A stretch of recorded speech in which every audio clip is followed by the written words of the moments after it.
Hello, good evening, everyone. Just let me know if I'm audible. Harvansh, Reena, Nikhil, Sabarmati, Anjali, Kalpana, Dimple, Audible है। और थोड़ा सा बस हैंड्स आप थम्स अप भी कर सकते हो, लिख सकते हो। चलो, thank you everyone, thank you everyone, thank you. देखो क्या करेंगे ना, आज के इस सेशन के अंदर हम लोगों ने कोशिश करनी है 45 मिनट में इसको वाइंड अप करेंगे।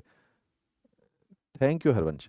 तो 45 मिनट में इसको वाइंड अप करेंगे और अपने इस वेबिनार के लिए हम लोग इसको कैसे डिवाइड करेंगे, तकरीबन आधा घंटे के आसपास में अपना जो स्ट्रक्चर है वो आपके साथ शेयर कर देता हूँ। एक प्रोसेस जिसको मैं काफ़ी प्रमोट करता हूँ कि यदि हमें तैयारी करनी है तो बड़ा कॉन्शियसली अवेयर होकर तैयारी करनी है, क्योंकि आप सन 2024 के अंदर है ना इस प्रिपरेशन को कर रहे हो।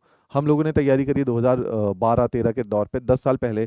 तो हम लोग उस टाइम पे, जैसे आप जिस एज ग्रुप में हो, अभी मेरी एज अगर 37 है तो उस टाइम पे 26-27 साल उम्र रही है। उस टाइम पे जो मैं गलतियां कर रहा था वो आपकी उम्र में बड़ी स्वाभाविक है, क्योंकि हमने भी वही गलतियां करी। उस गलतियों से क्या होता है कि बहुत कम चांसेस होते हैं कि इतनी गलतियां करने के बाद पेपर क्वालिफाई हो। और कुछ लोगों का बड़े कॉन्शियसली, जैसे हम लोगों के साथ में जो लोगों ने क्वालिफाई भी किया, जब आज हम मुड़ के देखते हैं उनके तरीकों को तो हमें लगता है कि नहीं, वो बहुत कॉन्शियसली ड्रिवन थे। वो बहुत क्लैरिटी, वो एक प्रोसेस के तहत अपनी तैयारी को परस्यू करे थे। होता क्या है, जब मैं 27 साल का था, 26 साल का था, मैं उनके उस प्रोसेस को समझ नहीं पाता था। तो मेरे को लगता था कि शायद जैसे मैं रैंडम तैयारी कर रहा हूँ, उसमें भी वो भी रैंडम ही तैयारी कर रहे हैं। क्योंकि मैं, हम लोग कैलकुलेट कैसे करते हैं, मैं कहता हूँ यार मैं 10 घंटे पढ़ता हूँ, मेरा पड़ोसी भी 10 घंटे पढ़ता है, तो उसका सिलेक्शन कैसे हो सकता है जब मेरा नहीं हुआ। तो हो सकता है मेरे जो 10 घंटे पढ़ने के रहे हो उसकी दिशा सही ना हो, और उसके जो 10 घंटे वो सही दिशा में भी हो और प्लान्ड भी हो। तो ये जो हम लोग प्लान्ड है, ये जो स्ट्रेटेजी है, ये जो प्रोसेस है, एक ही सारे शब्द हैं।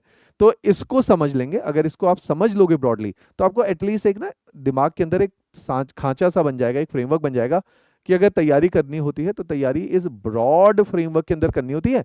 उसी के अंदर आपके पास परमुटेशन कॉम्बिनेशन, अच्छा ये ज्यादा कर लेते हैं, ये कम कर लेते हैं, सुबह पढ़ लेते हैं, शाम को पढ़ लेते हैं, है ना, दिन में पढ़ लिया। 4 घंटा एक बार में पढ़ने की, 2 घंटा एक बार में पढ़ने, इट इज नॉट नेसेसरी, है ना, ये उतना ज्यादा इंपॉर्टेंट नहीं है। इंपॉर्टेंट क्या है, इस खांचे के अंदर तैयारी को करना। राइट, तो उस खांचे को आज हम लोग ड्रॉ कर रहे हैं। तो उसी के तहत आज का ये वेबिनार रहने वाला है। कुछ प्लानिंग है, कुछ एक पार्ट है जिसमें इस वेबिनार को तोड़ा गया है, उसको उसी तरीके से अप्रोच करेंगे। आखिरी के 15 मिनट में आपके सवालातों को डिस्कस करूंगा, जिसमें आपकी कुछ स्वाभाविक है कि कुछ एक क्वेरीज होंगी, तो आप वो मेरे से पूछना। तो मैं देखता हूं कि उसमें से कितनी सारी क्वेरीज है जिसमें मैं आपको क्लैरिटी, तो मेरा काम क्या है, आपकी इन तैयारी के तरीके पे प्रकाश डालना, कि उसमें आपको क्लैरिटी ऑफ थॉट देना। जितनी ज़्यादा क्लैरिटी होगी उतना चांसेस रहेंगे कि आप चाहे इस एग्जामिनेशन को दो, चाहे एनटी को दो, चाहे अलाइड को दो, चाहे यूपीएससी को दो, तो उसमें भी हम वेबिनार करते हैं। तो उसमें वेबिनार की पिचिंग थोड़ी सी डिफरेंट रहती है, क्योंकि उसमें तैयारी का तरीका डिफरेंट है, ज़्यादा समय की तैयारी लगती है, तो उसका बिल्कुल डिफरेंट प्रोसेस है। आज के एचएस एग्जामिनेशन के इस वेबिनार का प्रोसेस डिफरेंट है। सबसे पहले जब भी हम तैयारी शुरू करते हैं तो एक चीज़ मैं बहुत ज़्यादा इंपॉर्टेंटली बोलता हूँ, क्योंकि मैंने फ्रिक्वेंटली ये चीज़ देखी। जैसे आप में से भी शायद कुछ बच्चे ऐसा महसूस करते होंगे, या कुछ ऐसे अभ्यर्थी ऐसा महसूस करते होंगे, जैसे कई बार मेरे को बच्चे बोलते हैं कि सर हमारा ना पढ़ने का मन नहीं करता, हम बताओ हमें क्या करना चाहिए। उसके लिए देखो मैं बहुत ज़्यादा कुछ नहीं कर सकता, क्योंकि मैं ऐसा समझता हूँ जो मेरे तक आया है, जो हम तक अप्रोच कर रहा है, एटलीस्ट वो बेसिक इस बाधा को क्रॉस कर चुका है, इस बेसिक हैसल को क्रॉस कर चुका है। देखिए, आपको बहुत क्लैरिटी से पता होना चाहिए कि आप इस तैयारी को क्यों कर रहे हैं।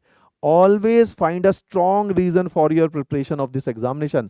एक बहुत स्ट्रॉन्ग वजह होनी चाहिए जिस वजह से आप तैयार कर रहे हो। वजह कोई प्रतिस्पर्धा नहीं हो सकती, कोई कॉम्पिटिटिवनेस नहीं हो सकता कि यार मेरे मोहल्ले में या मेरे कजन्स में या मेरे रिलेटिव में कोई लोग बहुत अचीव कर रहे हैं, तो उनको दिखाने के लिए मुझे अचीव करना है। बहुत सारे लोग इसलिए करना चाहते हैं, जैसे मैं उदाहरण देता हूँ, बहुत सारा वर्ग आज की डेट में प्रिपरेशन कर रहे हैं। हिमाचल में लिटरेसी बहुत अच्छा है, और महिलाओं के तौर पे को कंसिडर करें तो लिटरेसी बहुत ज़्यादा है और पढ़े लिखे हैं। जनरली मैंने जो देखा, महिलाएं या लड़कियां जो हैं ग्रेजुएट के साथ साथ पोस्ट ग्रेजुएट मैक्सिमम मात्रा में हैं। उसकी वजह से सबके एस्पिरेशन बढ़ जाती है, और एस्पिरेशन बढ़ती है, लेकिन क्या करते हैं, क्योंकि नौकरी का अभाव है, उसकी वजह से शादियां भी जल्दी हो रही, चाहे ग्रेजुएशन या पोस्ट ग्रेजुएशन भी कर लियो तो 24-25 वर्ष में लड़कियों की शादी हो जाती है।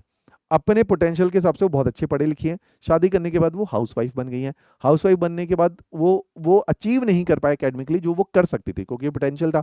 तो अब वो तैयारी करें, लेकिन तैयारी अपनी स्ट्रेंथ के बेसिस पे नहीं है। बहुत सारी लड़कियां इसलिए तैयारी कर रही हैं आफ्टर मैरिज कि उनको लगता है कि मैं इन लॉज मेरे को अच्छे से ट्रीट नहीं करते, तो मैं उनको दिखाती हूँ कि मैं कुछ करके दिखा सकती हूँ। तो इस तरह की मल्टीपल वजहें हर किसी के लिए हो सकती है। किसी बच्चे की, जैसे तो ये एक उदाहरण लिया, ऐसे ही एक बच्चा है जो 22-23 साल का, उसको लगता है यार मेरे दोस्तों को मैं कुछ करके दिखा देता हूँ, मेरे पेरेंट्स को। ऐसा नहीं है। आपकी वजह बहुत क्लियर होनी चाहिए। यदि आप अपने लिए करना चाहते हैं, और आप समझिए ये एग्जामिनेशन के प्रोसेस को समझिए, ये एक ऐसा एग्जामिनेशन है जिस एग्जामिनेशन के तहत आप गुरु पे सर्विसेज में आ सकते हैं। किसी को 1 साल लग सकता है, किसी को 2 लग सकते हैं, किसी को 3 लग सकते हैं। आप 3 साल के अंदर वहां पहुंच सकते हैं जहां एक आदमी 30 साल की सर्विसेज में भी नहीं पहुंच सकता। आप डायरेक्टली एसडीएम, डीएसपी या तहसीलदार बन सकते हैं। कुछ साल के बाद जो एसडीएम है वो एडीएम हो जाएगा। एडीएम के बाद 12 साल की सर्विस से 15 साल की सर्विसेज में वो एक डिस्ट्रिक्ट मजिस्ट्रेट हो जाएगा, कमिश्नर हो जाएगा, डिस्ट्रिक्ट कमिश्नर। तो बहुत अच्छा प्रमोशन है। डीएसपी कुछ टाइम के बाद एसपी हो जाएगा, एसएसपी हो जाएगा, कमिश्नरेट हो जाएगा, और डीआईजी लेवल तक भी जाएगा स्टेट सर्विसेज में होने के बावजूद भी। तो आप समझिए कि ये जॉब आपको 2-3 साल के अंदर, 2-3 साल वैसे तो देखो, जब हम 22-23 साल के होते हैं तो हमें लगता है 2-3 साल तो बहुत है यार, बहुत है, मैं भी मानता हूँ। 2 साल में तैयारी हो जाती है और पेपर भी आसानी से क्वालिफाई होता है। मिनिमम 1 साल है, 1 साल में बहुत कम लोगों ने इसको करके दिखाया है, 2 साल कॉमन ट्रेंड है। तो 2 साल में अनुमम हो जाता है पेपर क्वालिफाई।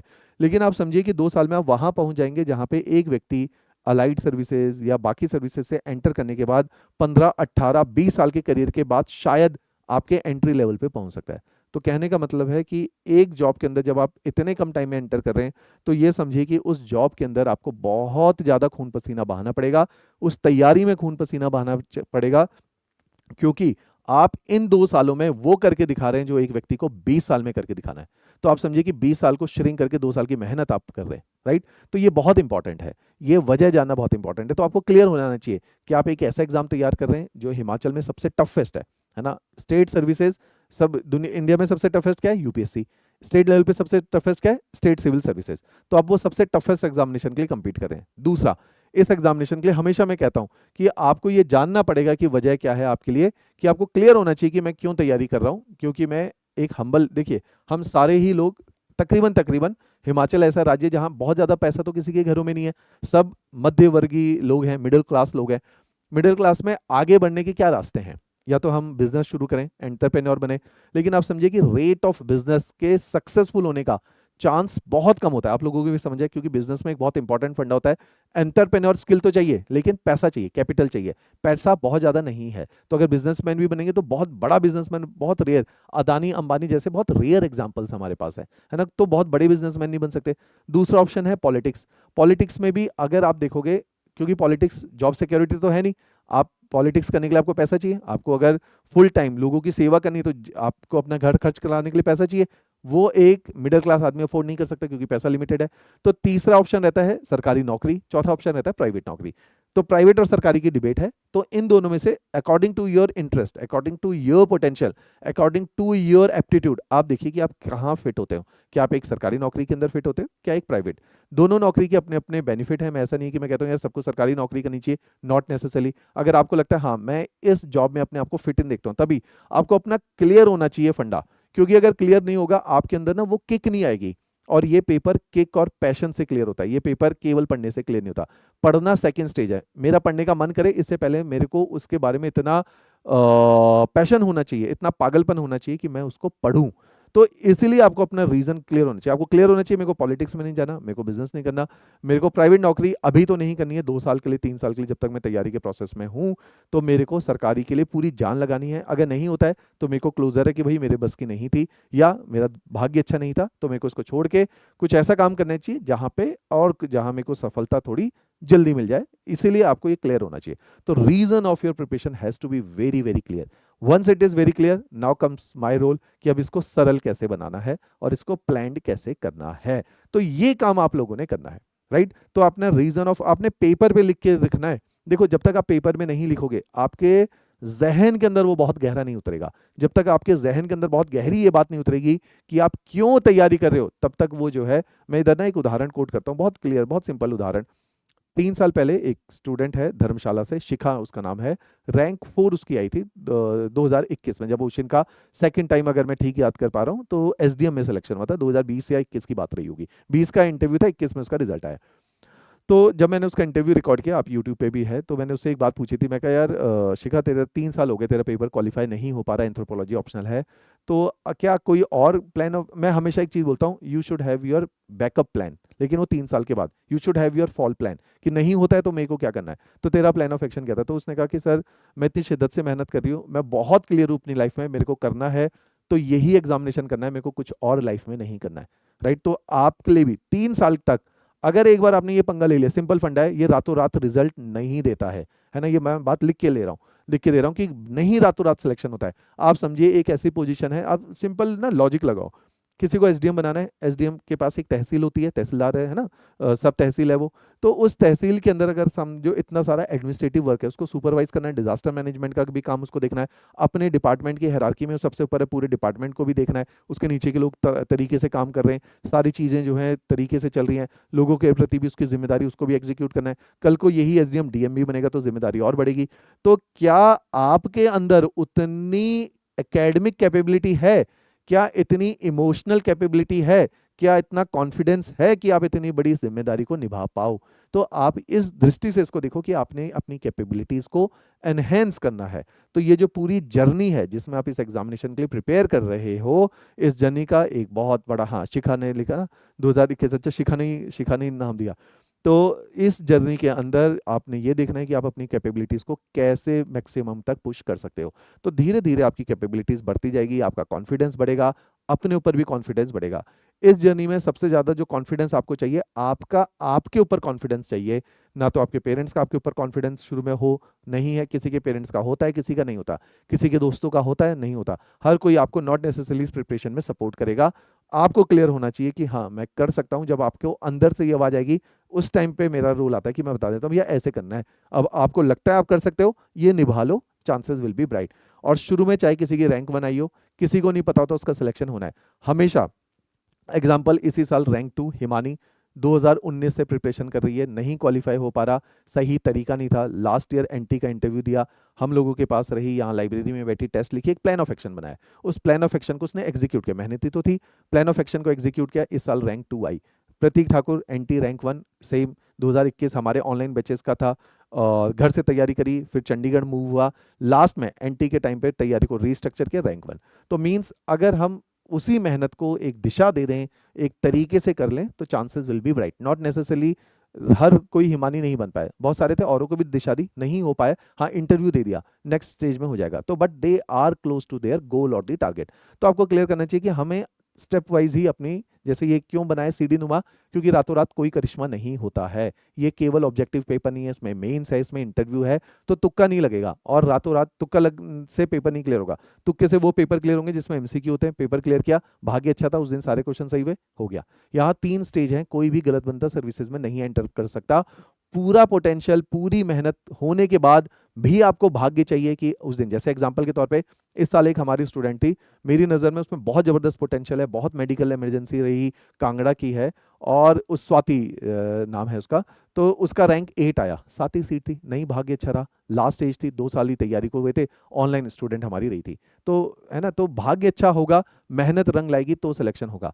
सब कुछ करने के बाद भी थोड़ा बहुत एलिमेंट ऑफ फेथ हमेशा रहेगा कि हो सकता नहीं हो सकता, लेकिन उसको एक क्लोजर मिल गया, उससे है कि सर मैं अपना मैक्सिमम दे चुकी हूँ, इससे बेहतर मैं तैयारी नहीं कर सकती थी, तो अब मेरा नहीं हुआ तो कोई बात नहीं, मैं हैप्पी हूँ कि मैंने अपना मैक्सिमम दे दिया। तो अपने बेस्ट को अचीव करो। तो ये मैं इतना डिटेल में क्यों बता रहा हूँ, ये जो तैयारी है ये आपके अंदर से आपके बेस्ट को निकालेगी। अभी भी मेरे को ऐसा लगता है, देखो हम लोगों ने 12वीं के बाद आईआईटी की तैयारी की, नहीं निकला आईआईटी, है ना, कैट की तैयारी की, नहीं निकला कैट, लेकिन जब सिविल सर्विसेज की बात आई तो हमने देखा कि पोटेंशियल बहुत ज़्यादा इंक्रीज कर चुका है, क्योंकि लगातार स्ट्रगल किया है ना, लगातार फेलियर देखे, हर फेलियर से कुछ लर्निंग है, हर फेलियर से कुछ लर्निंग है, तो लास्ट में आपका आपका बेस्ट निकल के आता है।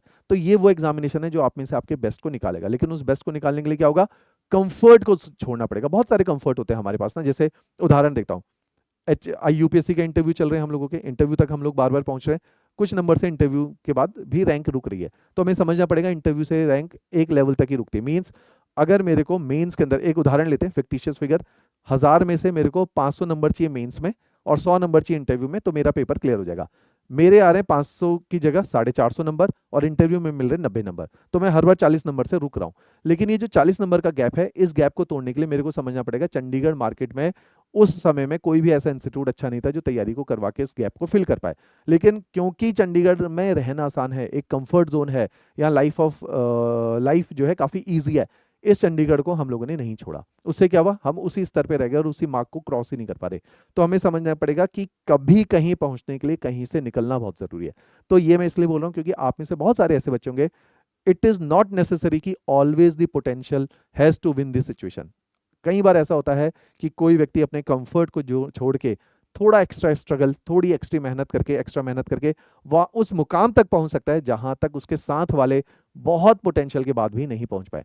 उदाहरण के तौर पे जैसे अभी आप लोगों ने, सभी लोगों ने ग्रेजुएशन करी होगी, आपने देखा होगा कि आपके स्कूल में, या अभी आप लाइफ का और एक्सपोजल होगे, तो आपके स्कूल में बहुत सारे ऐसे बच्चे थे जो बहुत टॉपर रहे, कॉलेज में बहुत टॉपर रहे, लेकिन बहुत सारे ऐसे बच्चे थे जो एवरेज थे, लेकिन लाइफ की जर्नी में वो लेकिन बहुत बाद में आगे निकल गए, और जो टॉपर हैं वो कहीं रुक गए।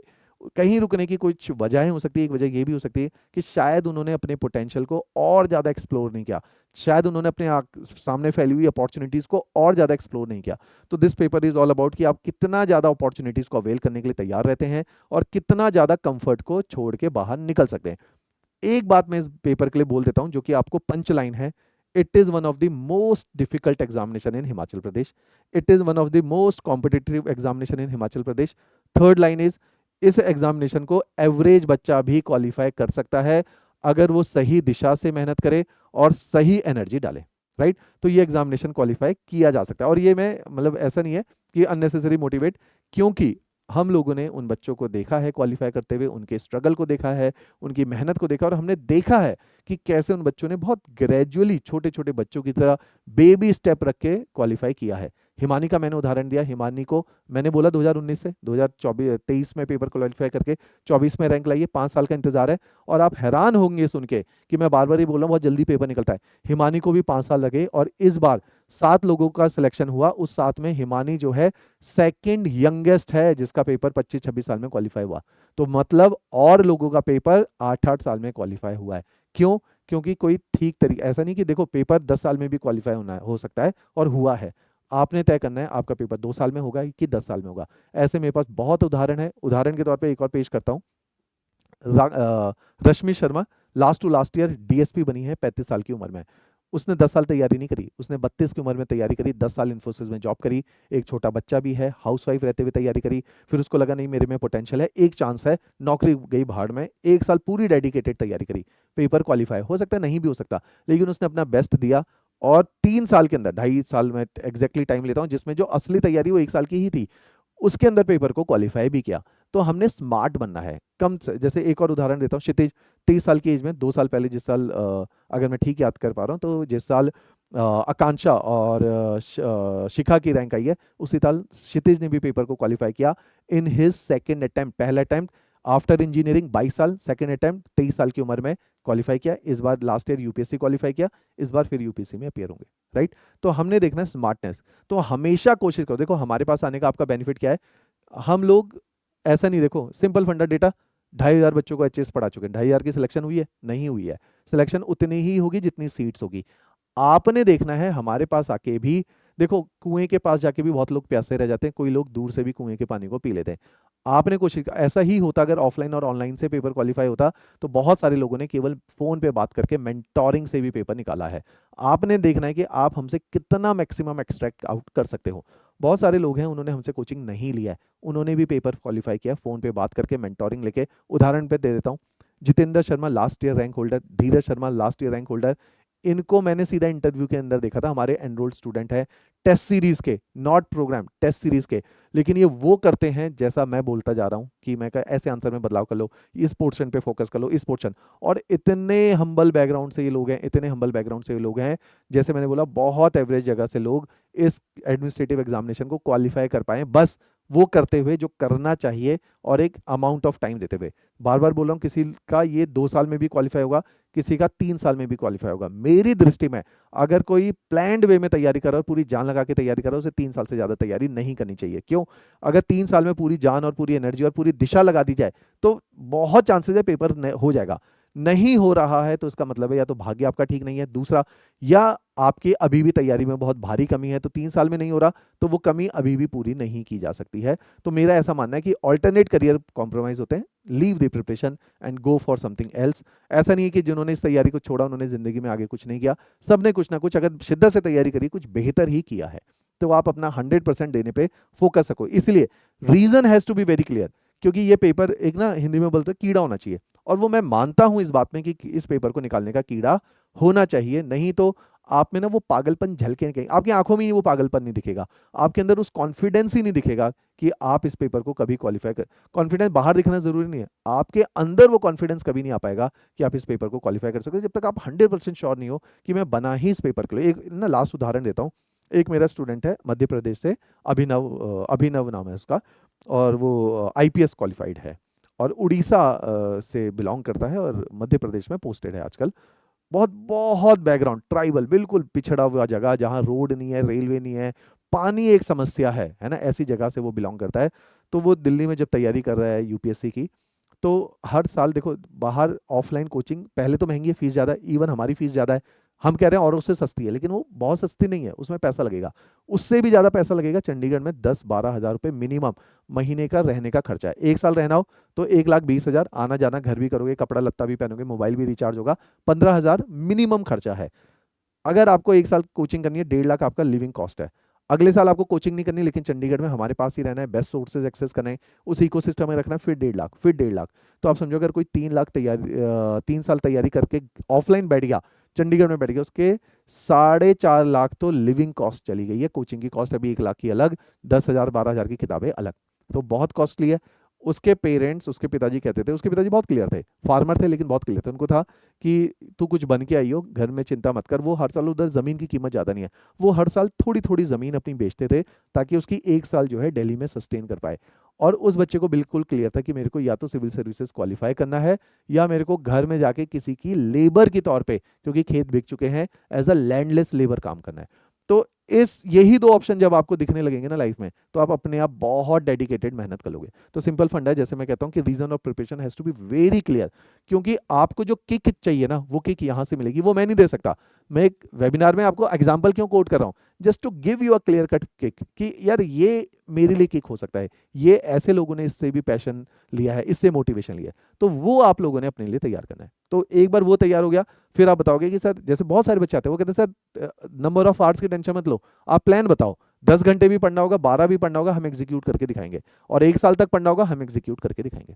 राइट? तो इसलिए जो है हमें ये समझना पड़ेगा कि a kick is a very important part in this very examination, जिसको लोग इग्नोर कर देते हैं। लोग कहते हैं मेरा पेपर नहीं हो रहा, तो मैं कहता हूँ वो पेपर इसलिए नहीं हो रहा क्योंकि वो किक नहीं है। और एक उदाहरण लास्ट है, अभिनव का रूममेट था अमन वर्मा, मेरा स्टूडेंट, लखनऊ से सेम कॉलेज के पढ़े हुए हैं, आईआईटी दिल्ली के। और अमन जो है जर्मनी जॉब करके आया है, बहुत अच्छा पैकेज 36 लाख का, 2015 में पैकेज छोड़ के आके उसने तैयारी करी हमारे अंडर। जब उसने तैयारी करी, उसके सारे दोस्तों का सिलेक्शन हो गया यूपीएससी के अंदर एक्सेप्ट अमन, और Aman was having the maximum potential. तो जब मैंने बोला यार अभिनव का भी अब हो गया है, अभिनव को तो तूने पढ़ाया है, तेरा क्यों नहीं हो रहा, तो कहता कि उसने ये बात बोली है कि सर अभिनव ने मेरे को ये बोला था कि मेरे पास दो ही ऑप्शन है लाइफ में, क्योंकि उसका दूसरा ऑप्शन पहले ऑप्शन में इतना गैप था, तो उसको पता है कि मेरे को यही अचीव करना है। जैसे बिहार से बच्चा आता है ना जब यूपीएससी में, वो कहता है या तो यार रिक्शा चलाना पड़ेगा या आईएएस बन जाऊंगा, ऐसा ही पैशन चाहिए। और अभी जैसे अमन का छठे अटेम्प्ट के अंदर, लास्ट अटेम्प्ट के अंदर, at the age of 32 finally Indian forest service qualify होता है, अच्छी जॉब इंडियन फॉरेस्ट सर्विसेज, लेकिन 6 अटेम्प्ट लगे उस बच्चे को जिसका पोटेंशियल पहले अटेम्प्ट का है। क्योंकि वो कहते हैं सर मेरे पास ना किक नहीं थी, मेरे को लगता है यार नहीं हुआ यूपीएससी, 36 लाख की नौकरी तो हमेशा मेरे लिए पड़ी है। और लास्ट अटेम्प्ट तक भी वो जॉब छोड़ चुका था, उसका पैकेज 1 करोड़ का पैकेज, बेंगलोर की एक एमएनसी के अंदर वाइस प्रेसिडेंट बन के बैठा हुआ था। राइट? तो वो किक जब तक आपकी नहीं आएगी ना, तब तक आपके वो एफर्ट नहीं आएंगे। तो kick is a very important part, इसलिए identify your kick in this very examination, कि भाई मैं अगर तैयारी कर रहा हूं तो ये मेरी तैयारी इसलिए होनी चाहिए। एक बार किक मिल गई, अब मैं बताता हूं कि आप प्रोसेस के अंदर आ चुके हो। जब आप प्रोसेस के अंदर आ चुके हो तो आपको पता होना चाहिए कि ये एग्जामिनेशन कुछ लोगों का क्वालिफाई हो जाता है, कुछ लोगों का क्वालिफाई नहीं होता है। हमें दोनों पे दृष्टिकोण डालने हैं। जिन लोग डेटा के ऊपर बात करते हैं, पुराना डेटा नहीं बोलूंगा, लास्ट ईयर 2023 का डेटा, 23 में सीट्स कम थी, 11 सीट थी, 11 सीट देखते बहुत सारे लोग डीमोटिवेट हो गए। ये जो डीमोटिवेट हो गए ना, ये वही लोग थे जिनकी तैयारी नहीं हुई थी। तो ये मोटिवेटेड रहें डीमोटिवेटेड रहें, पेपर दें ना दें, आपके लिए कोई फर्क नहीं पड़ता। क्योंकि ये पेपर लोगों में, जब जिसको लगता है यार मेरा को सीट ही कम है और मेरा सिलेक्शन नहीं होगा, तो 11 सीट है ना, जब ज्यादा आती तो कौन सा ज्यादा आती है, 16 आती, नहीं तो 18 आती है। तो ये 7 सीटों में ही आपकी रैंक तो नहीं लिखी हुई थी। तो मींस जो बच्चा पेपर नहीं दे रहा है, तो ऐसा मतलब वो आपके लिए कंपटीशन भी नहीं है। और आप हालात देखो कि क्यों मैं कहता हूं 32,000 बच्चों ने फिर भी फॉर्म को फिल किया। हमारे टाइम पे फिगर 45 और 50,000 भी जा चुके हैं, और एक साल पहले एनटी के पेपर में 73,000 बच्चों ने फॉर्म को फिल किया, जस्ट कि 20 सीटें आई है ना। तो आप मानो 32,000 ठीक नंबर है। और लेवल ऑफ सीरियसनेस ये है कि 32 में से 16,000 एट प्रेजेंट था पेपर के अंदर।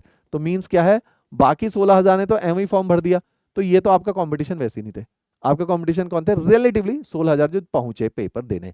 इन 16,000 में से भी जो प्रीलिम्स क्वालिफाइड हुआ वो मात्र 220 बच्चों का क्वालिफाई हो रहा है। मींस 1.5% बच्चा सक्सेस लेता है प्रीलिम्स में।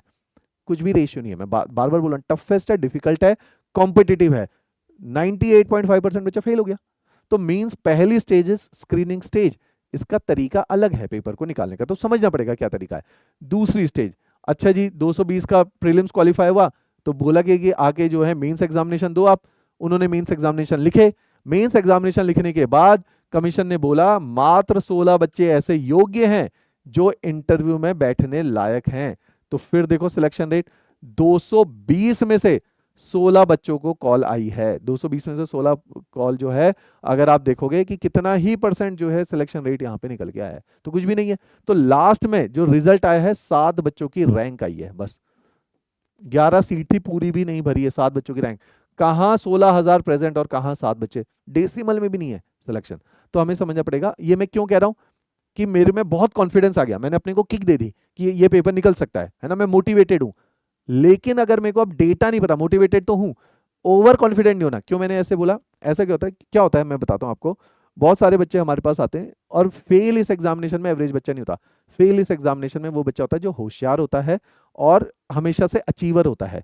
कई बार बच्चे क्या करते हैं, ओवर एस्टिमेट करते हैं। जब ओवर एस्टिमेट, देखो इस पेपर की ना पूरी तैयारी का तरीका अलग है। क्यों ऐसा मैं बोल रहा हूं, आज तक आप खुद अपने जो है पास्ट में झांको, आपने कभी भी अपनी जिंदगी में 8 घंटा डेली, रियलिस्टिक 8 घंटा लेक्चर का नहीं है, 8 घंटा डेली 1 साल तक नहीं पढ़ा है। आपने 8 घंटा का पढ़ा है जिस दिन आपके सेमेस्टर एग्जामिनेशन था, 2 रात पहले 8 घंटा पढ़ा है। लेकिन इस इंटेंसिटी को 365 दिन, और दुर्भाग्यवश अगर नहीं होता है तो 700 750 दिन क्या कंटिन्यू कभी किया है, नहीं किया। तो ये तैयारी पहले तो इंटेंसिटी वाइज डिफरेंट है। दूसरी बात, आपने कभी भी किसी भी पेपर को दिया, आपने आईआईटी क्वालिफाई किया होगा। वैसे तो कुछ बच्चे जैसे हमारे आईआईटी रोपड़ में, दिल्ली में है, या रुड़की के अंदर से आके पढ़ रहे हैं हमारे पास, तो आपने आईआईटी क्वालिफाई किया होगा। तो बहुत चुनिंदा बच्चे हैं आईआईटी क्वालिफाई, मींस उन्होंने एक टैक्ट सीख ली पेपर को निकालने की।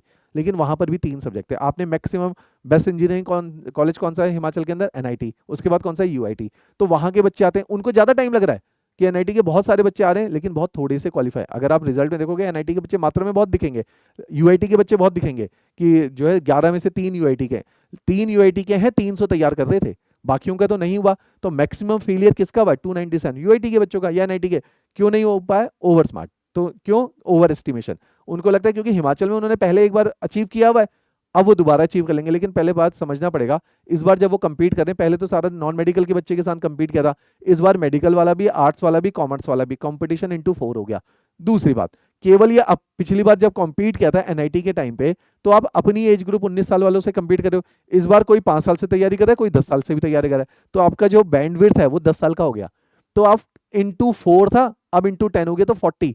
तो पहले का जो आपने कंपटीशन क्रैक किया था वो केवल 4 बच्चों के बीच में था, 40 बच्चों के बीच में है।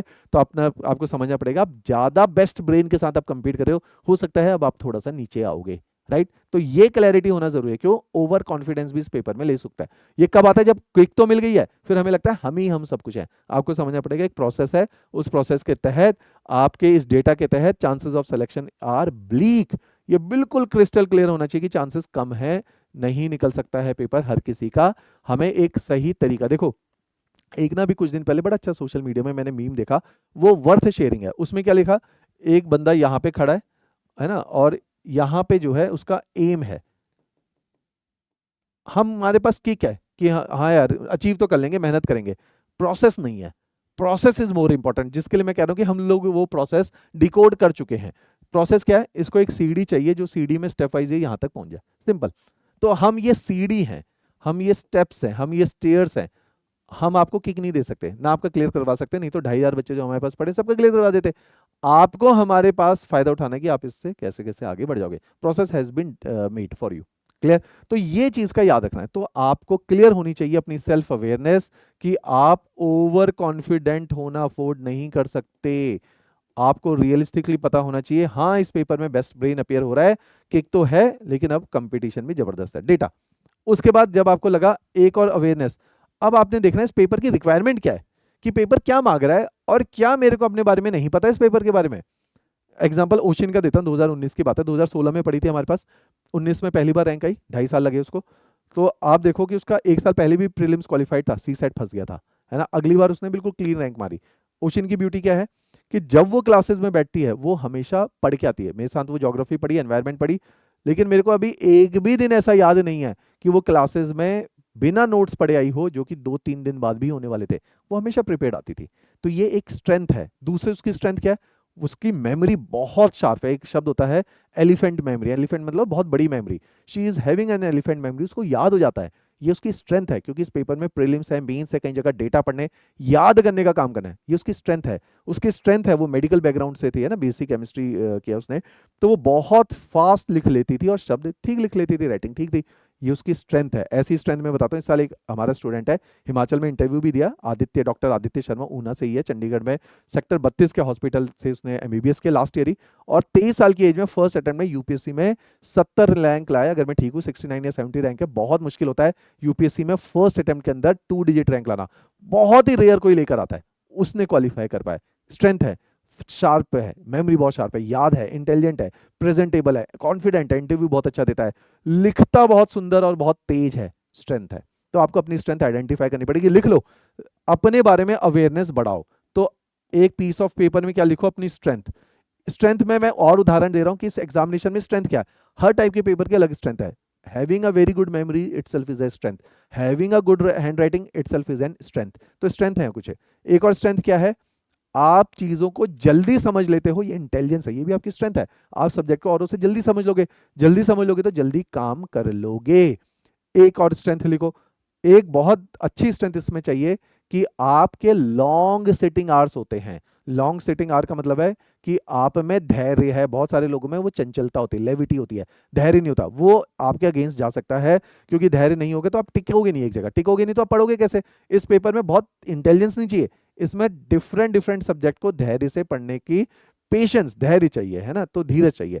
तो अगर आपके लॉन्ग सिटिंग आवर्स हैं तो ये बहुत अच्छी स्ट्रेंथ है। एक बहुत अच्छी स्ट्रेंथ है कि आप इमोशनली स्टॉइक हो। स्टॉइक का मतलब है इमोशनली स्ट्रांग हो, आप कमजोर नहीं हो इमोशनली। क्यों, धक्के लगेंगे इस एग्जामिनेशन में, आपको लगेगा तीसरे महीने यार 8 घंटा 10 घंटा रोज पढ़ रहा हूँ और मेरे साथ वालों की नौकरियां लग गई है, वो आगे बढ़ गए हैं, मेरे रिश्तेदार आते हैं, मैं उनसे क्या बोलूँ। आप इमोशनली डाउन होना अफोर्ड नहीं कर सकते। आपको किक, आपको पुश करना नहीं, यार मैंने तैयारी करने का सोचा है, ये मेरी वजह है, और इसी वजह के साथ मैं एक सही प्रोसेस से तैयारी कर रहा हूँ या कर रही हूँ, तो मैं सही जा रही हूँ। आपको अपने को किक देना, कॉन्फिडेंस होना अपने आप में, इमोशनल सपोर्ट। पेरेंट्स, आपको बहुत कम लोगों के पेरेंट्स होते हैं जो बहुत सपोर्टिव होते हैं, बाकी पेरेंट्स होते हैं पैसा दे देते हैं। इमोशनली सपोर्ट जनरली मैंने हर पेरेंट्स के साथ होते हुए नहीं देखा। तो मेरे को लगता है कि बच्चे को अपना emotional support as an student आपको डिराइव करना है। आपको उन लोगों से मिलना है, उन लोगों से बात करनी है जो आपको प्रमोट करते हैं। बहुत सारे लोग समाज में नीचे खींचेंगे, आपके दोस्त मजाक उड़ाते हैं, आप मैक्सिमम लोग क्या करते हैं अपने दोस्तों को नहीं बताते। रीजन क्या है, वो मीडियोकर टाइप के बच्चे हैं। मीडियोकर का मतलब है उनको लगता है यार पूरी जिंदगी तो बहुत नहीं पढ़ा, लेकिन अब मेहनत करके कुछ अचीव कर सकता हूँ, और ऐसे लोग करते हैं अचीव। लेकिन क्या होता है, लेकिन वो समाज में इस बात को शेयर नहीं करते। बहुत सारे लोग रिश्तेदारों को नहीं बताते, उनको लगता है यार, उनको लगेगा यार ये कहाँ से तैयारी कर रहा है, इसका कैसे होगा। जनरली हम लोग भी उसी कैटेगरी, और मैक्सिमम लोग मैंने देखा उसी कैटेगरी के, और उन्हीं में से मैक्सिमम लोग क्वालिफाई करते हैं। तो आपको समझना पड़ेगा कि आपको मैक्सिमम टाइम अब उन लोगों से मिलना है जो आपको लगातार सपोर्ट करते तो आपको लगता है हाँ यार थोड़ा और पढ़ लेते हैं। जैसे बहुत है ना, लाइफ में लोगों को जीतना पड़ता है। आप जैसे किसी के साथ बात करो, अगर आप उसको बोल दोगे यार तू ना बहुत ही ऑनेस्ट आदमी है, वो बंदा आपके साथ कभी झूठ ही नहीं बोलेगा, है ना। आप सपोर्ट कर दिए ना आपने उसको, तो वो आपकी बात को हमेशा खरा उतरेगा आपकी बात पे। ऐसे ही आपके अगर रिश्तेदार, आपके दोस्त, आपके भाई बंधु, पेरेंट्स आपको सपोर्ट करते हैं तो उनको अपनी सराउंडिंग में रखो, क्योंकि जो वो बोलेंगे आपके बारे में आप उस पर फिर परफॉर्म करके दिखाने का प्रयास करोगे, तो वो आपके लिए क्या होगा, स्ट्रेंथ है। तो ये सारी आपकी स्ट्रेंथ है जो आप इस पेपर में आपको चाहिए। वीकनेस क्या है? वीकनेस है चंचलता, distraction. Distraction is not a good thing. आप बार बार मोबाइल के लिए, इन फ्यूचर आजकल तो हैबिट खराब हो गई है, मोबाइल के बिना नहीं रह पा रहे हो। आपको हर रिश्तेदार की शादी अटेंड करने का मन कर रहा है, आप हर सोशल सेरेमनी अटेंड करते हो, आप डिसिप्लिन्ड नहीं हो, आपको एक टाइम टेबल को फॉलो करना है, आपसे नहीं हो पा रहा है, तो सिंपल फंडा है, चांसेस ऑफ सिलेक्शन आर लो। बहुत सारे अभ्यर्थी हमारे पास ऐसे भी आते हैं, बहुत सारे आते हैं, लेकिन बहुत सारे नहीं भी आते हैं, तो आपको इस कैटेगरी में नहीं है। ये एक वीकनेस है। वीकनेस है खराब हैंड राइटिंग। पहले आइडेंटिफाई कर लो, यार राइटिंग बहुत बढ़िया तो नहीं है, काम कर लेते हैं, आज आइडेंटिफाई कर लिया ना, पेपर तो 25 और 26 में देना है, आज आइडेंटिफाई कर लो इसको, तो उस पर काम कर सकते हैं। आपको लगता है यार स्पीड नहीं मैटर, स्पीड नहीं बन पा रही है, स्पीड होनी चाहिए, पेपर लेंदी होता है, कंप्लीट करना है, स्पीड पे काम किया जा सकता है। आपको लगता है कि यार याद नहीं होता है, तो आपको अलग प्रोसेस, आपको एक एक बच्चा है उसने बहुत ज्यादा नोट्स नहीं बनाए, क्यों? वो पढ़ता है, याद हो जाता है। आपने ये नहीं करना, आपने देखना है मेरे को तो याद ही नहीं हो रहा है, तो मेरे को तो भैया लिखना पड़ेगा, 10 बार रटना पड़ेगा, मैं तो डिफरेंट हूँ। तो आपको अपनी इस डिफरेंट जो बात है ना, इसको पकड़ना पड़ेगा। तो आपने देखना आपकी स्ट्रेंथ क्या क्या है, आपकी वीकनेस क्या है, आपने देखना आपकी वीकनेसेस में ये भी एक बहुत अहम हिस्सा प्ले कर रहा है, तो उसको छोड़ना पड़ेगा आपको। क्लियर? तो ऐसे वीकनेसेस का चार्ट बनाइए। आपको डिस्ट्रैक्शन है, खराब हैंडराइटिंग है, स्पीड है, ये डिस्ट्रैक्शन है, मेमोरी एक डिस्ट्रैक्शन है, जल्दी समझ नहीं आ रही बात, तो आपको लग रहा है कि यार मेरे को तो और 8 घंटा पढ़ सकते हैं, भैया मेरे तो 12 घंटे लगेंगे, मेरे को तो नहीं बात आ रही समझ। क्लियर होना चाहिए शुरू से। 1 साल के बाद नहीं पता चलना चाहिए यार मेरे को तो समझ ही नहीं आता था, बाकियों को समझ आ रहा था। तो आपको एक चार्ट, स्ट्रेंथ और वीकनेस लिख लो। जिस दिन आप ये लिख लोगे उस दिन पता चल जाएगा, अच्छा मेरे को नहीं करने थे 6, मेरे लगेंगे 10 घंटे, और मेरे को नहीं लगेगा 1 साल, मेरे को लगेंगे 2 साल। दूसरी बात, एक और इसमें है, लिख लीजिए, अगर आप इंग्लिश मीडियम में पेपर देना चाहते हैं तो आपकी इंग्लिश की ग्रामर, सेंटेंस फॉर्मेशन ठीक होना चाहिए, जो कि हिमाचल में जनरली नहीं होता है, क्योंकि स्कूलिंग सबकी सरकारी हुई है, वहां पे इंग्लिश अच्छी नहीं थी। तो सिंपल फंडा, अगर किसी की इंग्लिश अच्छी, उसका एक ज्यादा चांसेस है सिलेक्शन हो जाने के, क्योंकि वो अपने आइडियाज को बेहतर ढंग से प्रेजेंट करेगा, बेहतर ढंग से प्रेजेंट करेगा तो चांसेस ऑफ सिलेक्शन हाई है। और मैं आपको बता दूं, हिमाचल के अंदर जब हम लोग इंटरव्यू लेते हैं, बहुत हम्बल बैकग्राउंड से आए हुए बच्चे, ईडब्ल्यूएस कैटेगरी, बीपीएल कैटेगरी, और इतनी बढ़िया इंग्लिश बोलते हैं। ऐसा नहीं इंग्लिश मीडियम के पढ़े हुए, हिंदी मीडियम से पढ़े, तराश लिया ना अपने आप को, तो आप भी कर सकते हो, कोई भी कर सकता है, भाषा है, सीखी जा सकती है, लिखित तौर पे भी, ओरल तौर पे भी, बोल बोल के सब कुछ आ जाता है, लिख लिख के सब कुछ आ जाता है। तो लिखना पड़ेगा लेकिन कि अंग्रेजी नहीं अच्छी है, जिस दिन लिख लोगे उस दिन आपके सबकॉन्शियस माइंड के अंदर परकुलेट कर जाएगी कि अच्छी करो, फिर अगर अच्छी नहीं है, राइट। तो ये 2 काम आप करके दो, तो हमें रीजन ऑफ फेलियर पहला होता है, मैक्सिमम 99% लोग यहीं पे फंसते हैं, उनको अपने बारे में क्लैरिटी नहीं होती। क्लैरिटी नहीं होती तो बिना क्लैरिटी के प्लान ऑफ एक्शन नहीं बन पाता। उनको पता नहीं है, भैया मेरे को पता है कि मेरे को, एक सिंपल उदाहरण, घूमने जाना है, मैं 10 बार बोला हूँ, कहाँ जब तक मेरे को नहीं पता चलेगा जाना, तो मैं प्लान कैसे बनाऊंगा? मेरे को पता है कि कल कुल्लू जाना है मेरे को, है ना, मनाली जाना है मेरे को, फिर मेरे को दिमाग में एक एम आ गया, फिर मैं उस एम को फॉलो करने का प्रयास करूंगा। बस से जाना है, कार से जाना है, या बंतर तक जो है हेलीकॉप्टर से जाना है या प्लेन से जाना है, तो मेरे को क्लियर होना चाहिए। तो पहले मेरे को डेस्टिनेशन क्लियर होनी चाहिए, फिर मेरे को प्रोसेस क्लियर होना चाहिए। तो इसीलिए जब तक अवेयरनेस नहीं होगी अपने बारे में, आपको क्लियर ही नहीं होगा मैंने करना कैसे। क्लियर, तो अवेयरनेस होना बहुत जरूरी है। सेकंड, कुछ लोगों का स्ट्रेटेजिक फेलियर होता है, जैसे मैंने हिमानी का उदाहरण दिया, बहुत सारे, अब जैसे उदाहरण है, अब हमारी ना लाइब्रेरी में बहुत सारे वो बच्चे हैं जिन्होंने सेल्फ स्टडी करी, प्रीलिम्स में 2 नंबर से रुक गया, 3 नंबर से रुक गया, लेकिन देखो मैक्सिमम काम कर चुके हैं। 2-3 नंबर से हर 2 साल बाद रुकना मतलब क्या है? 2 नंबर के लिए 2 साल का इंतजार। तो स्ट्रेटेजी में कहीं ब्लंडर हो रहा है, नहीं समझ आता ना। एक हर, आप जैसे अभी आपकी उम्र है 24 साल, जिस दिन आपने पहले दिन ABCD पढ़ा था, आपसे कहाँ लिखा गया था ए, कहाँ लिखा गया था बी? कब याद हुई आपको A से Z तक सारी चीजें? नहीं हुई ना। आज आप पढ़ते हो, आपको लगता है यार इसमें कैसे कोई फंस सकता है। आज आप एक सेंटेंस कितनी तेज पढ़ते हो, आज आप एक किताब कितनी तेज पढ़ते हो। तो उम्र के साथ आप इंटेलिजेंट हो जाते हो, उम्र के साथ आपको चीजें ज्यादा समझ आती है। और इसमें तो बेसिक आर्ट्स के सब्जेक्ट है, लेकिन उसके बाद भी नहीं क्वालिफाई हो पा रहे, क्योंकि उम्र के साथ ज्यादा तो समझ आ रहा है, लेकिन फिर भी ऐसा कुछ है जो नहीं समझ आ रहा। 80 समझ आ रहा है, 80 से 100 तक की जर्नी नहीं समझ आ रही। मेरे को समझ आ रही है, क्योंकि मैं 10 साल से जर्नी देख चुका हूं। तो मैं उस 20 पे काम कर रहा हूं, मैं 80 पे काम नहीं कर रहा, मैं आपके 20 के ऊपर काम कर रहा हूं। तो ऐसे बहुत सारे बच्चे हमारी लाइब्रेरी में आके बैठे, उन्होंने इंप्रूव किया है। मैंने प्रतीक का एग्जाम्पल दिया, हिमानी का एग्जाम्पल दिया, बहुत सारे बच्चे अलग अलग पेपर के अंदर उन्होंने निकाला है इसी 20 के ऊपर काम करके। तो आपकी भी उम्र की एक लिमिटेशन है स्ट्रैटेजी, कि आपको पढ़ने को बहुत किक है, मेहनत करनी है, किताबें भी मैंने सामने रख दी, भैया रट लो, उसके बाद आता है यार ये 80 तक तो पहुंच गए किताबों से, 20 के लिए कोई मेरे को चाहिए, तो स्ट्रेटेजी के लिए हम लोग बैठे। तो स्ट्रेटेजिक फेलियर होता है बहुत सारे बच्चों का।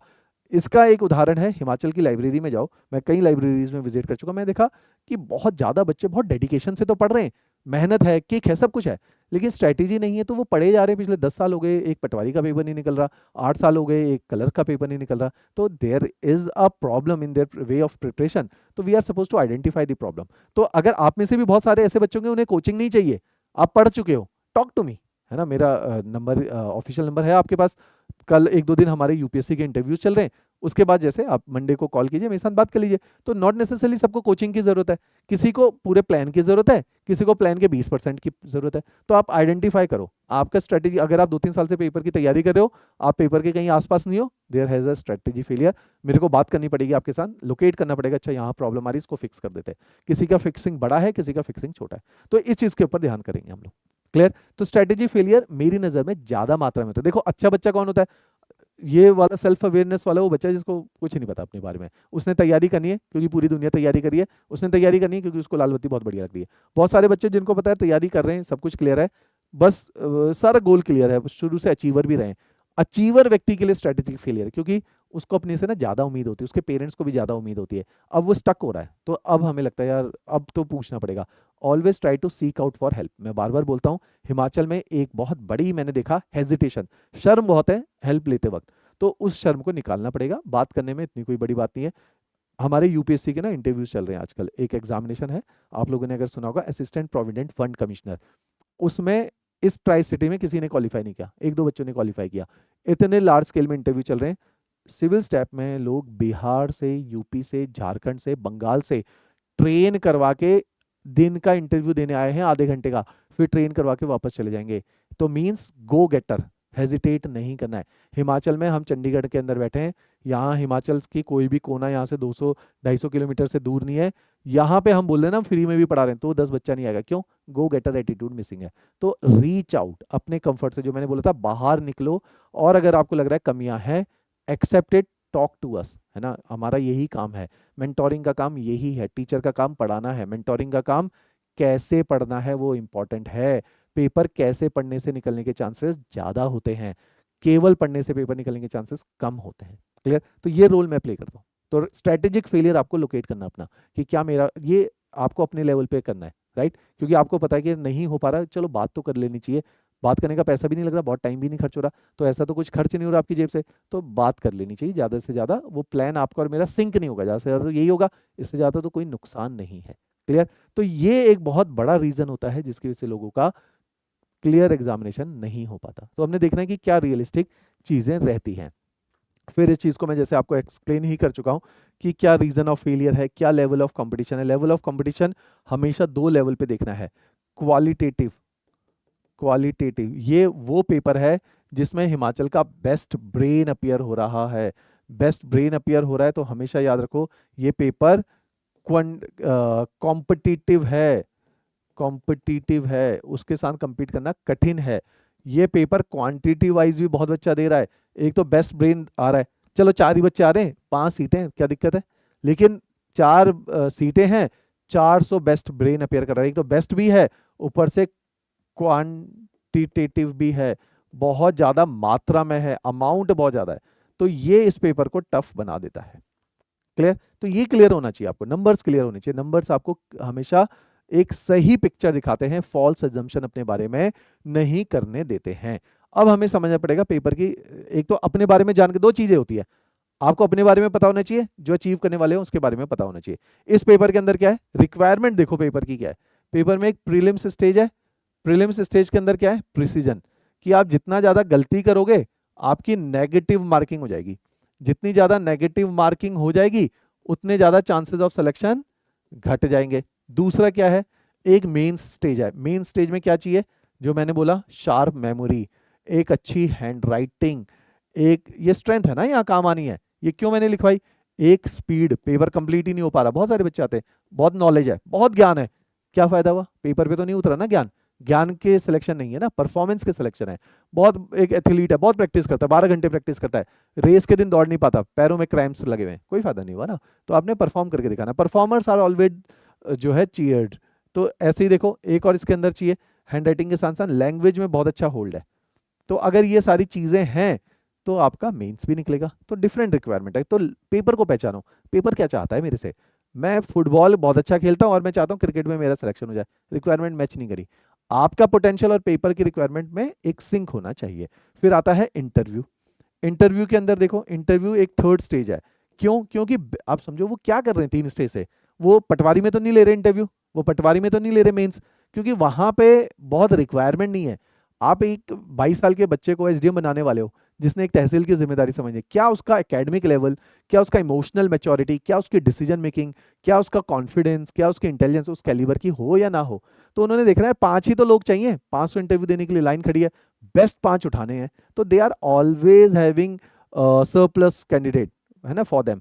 बट आपको प्रूव करना है कि yes I am among the top 5। तो ये एक कहानी है। तो इंटरव्यू में एक डिफरेंट रिक्वायरमेंट है, वो देखना है इस बच्चे का कॉन्फिडेंस कैसा है, इसका प्रॉब्लम सॉल्विंग एटीट्यूड है कि क्रिबलिंग। प्रॉब्लम सॉल्विंग एटीट्यूड का मैं एक एग्जांपल देता हूं। प्रॉब्लम सॉल्विंग एटीट्यूड कैसा है कि यार, एक ब्यूरोक्रेट क्या है, प्रॉब्लम सॉल्व कर रहा है ना।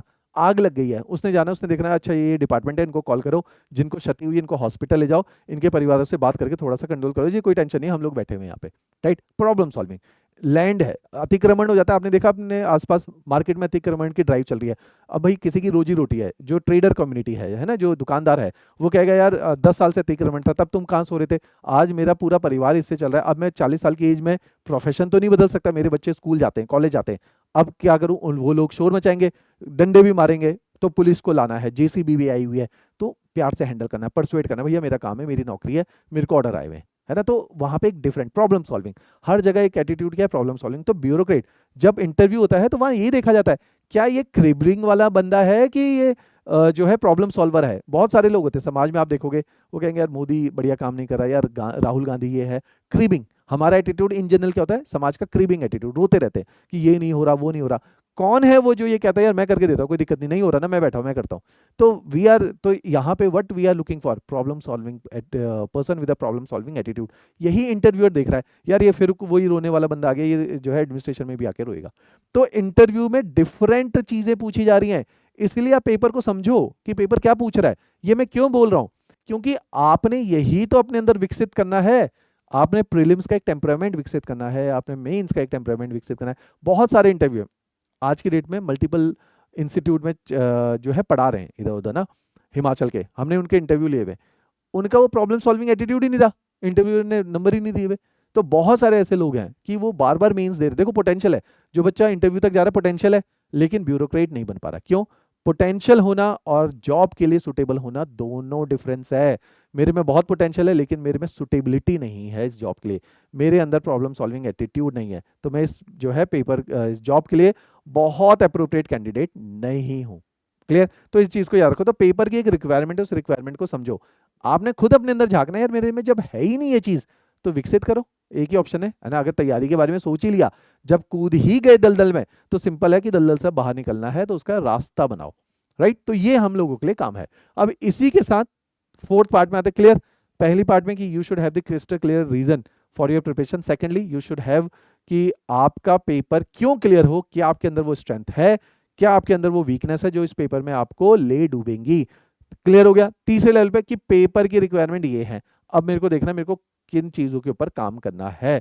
हाँ, मैं रास्ता एकेडमिक रास्ता बना रहा हूं, मैं आपके ये नहीं कहूंगा सेटिंग आर्ट्स को बढ़ाने का मेरे पास कोई रास्ता नहीं है।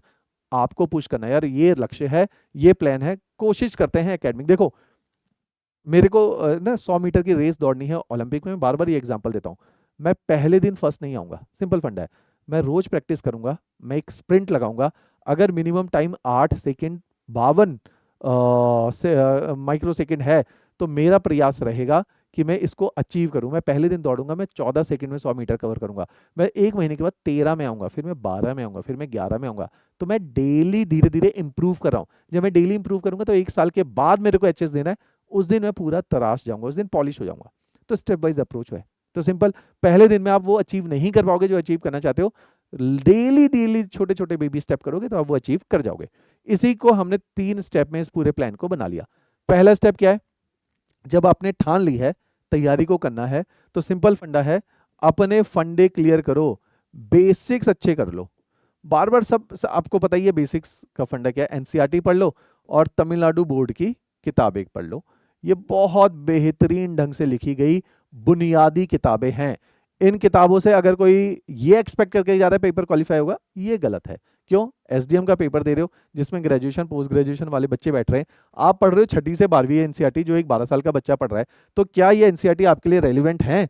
तो ये आपके बुनियाद के लिए तो ठीक है, लेकिन पेपर क्वालिफाई करने में बहुत ज़्यादा लाभदायक नहीं है।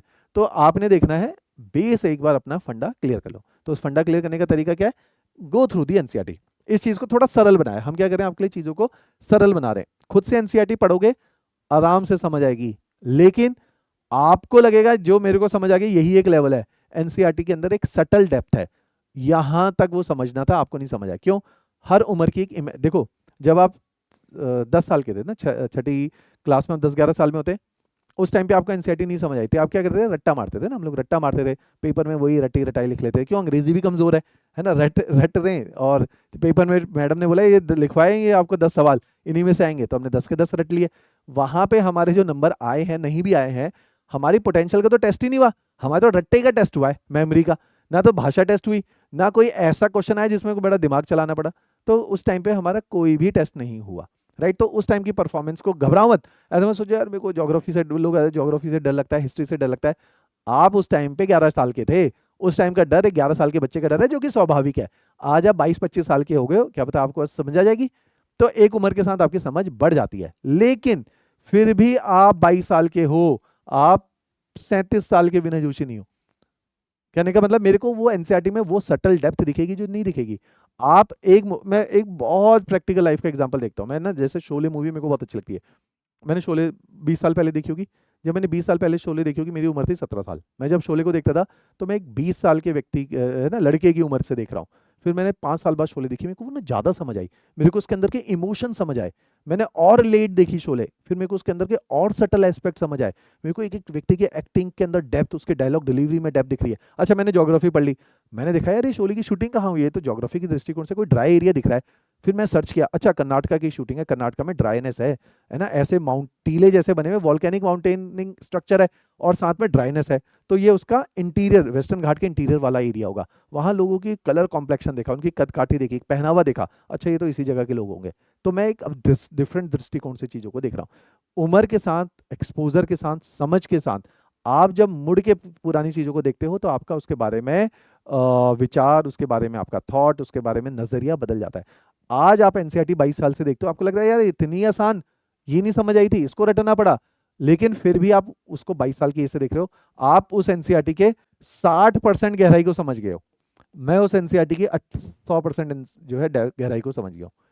तो हमने ये एनसीईआरटी इसलिए पढ़ाई है, हमें क्या मिल रहा है एनसीईआरटी पढ़ा के, फिर एनसीईआरटी पढ़ाई है ताकि आप उस लेवल को समझ पाओ कि भाई यहां पहुंचना है। मैं जहां तक पढ़ रहा हूं वहां पे मैं आपको अपने को बड़ा जो है 30 मार्क खान समझ रहा हूं, लेकिन इससे ऊपर भी एक लेवल बाकी है, राइट। तो ये हम लोगों ने काम करना है। तो ये जो आरएम सीरीज है, फ्री सीरीज है, सिविल स्टेप हिमाचल की ऐप डाउनलोड कर लो या वेब एक्सेस ले लो, नहीं मिलता तो ऑफिशियल नंबर पे कॉल कर लो।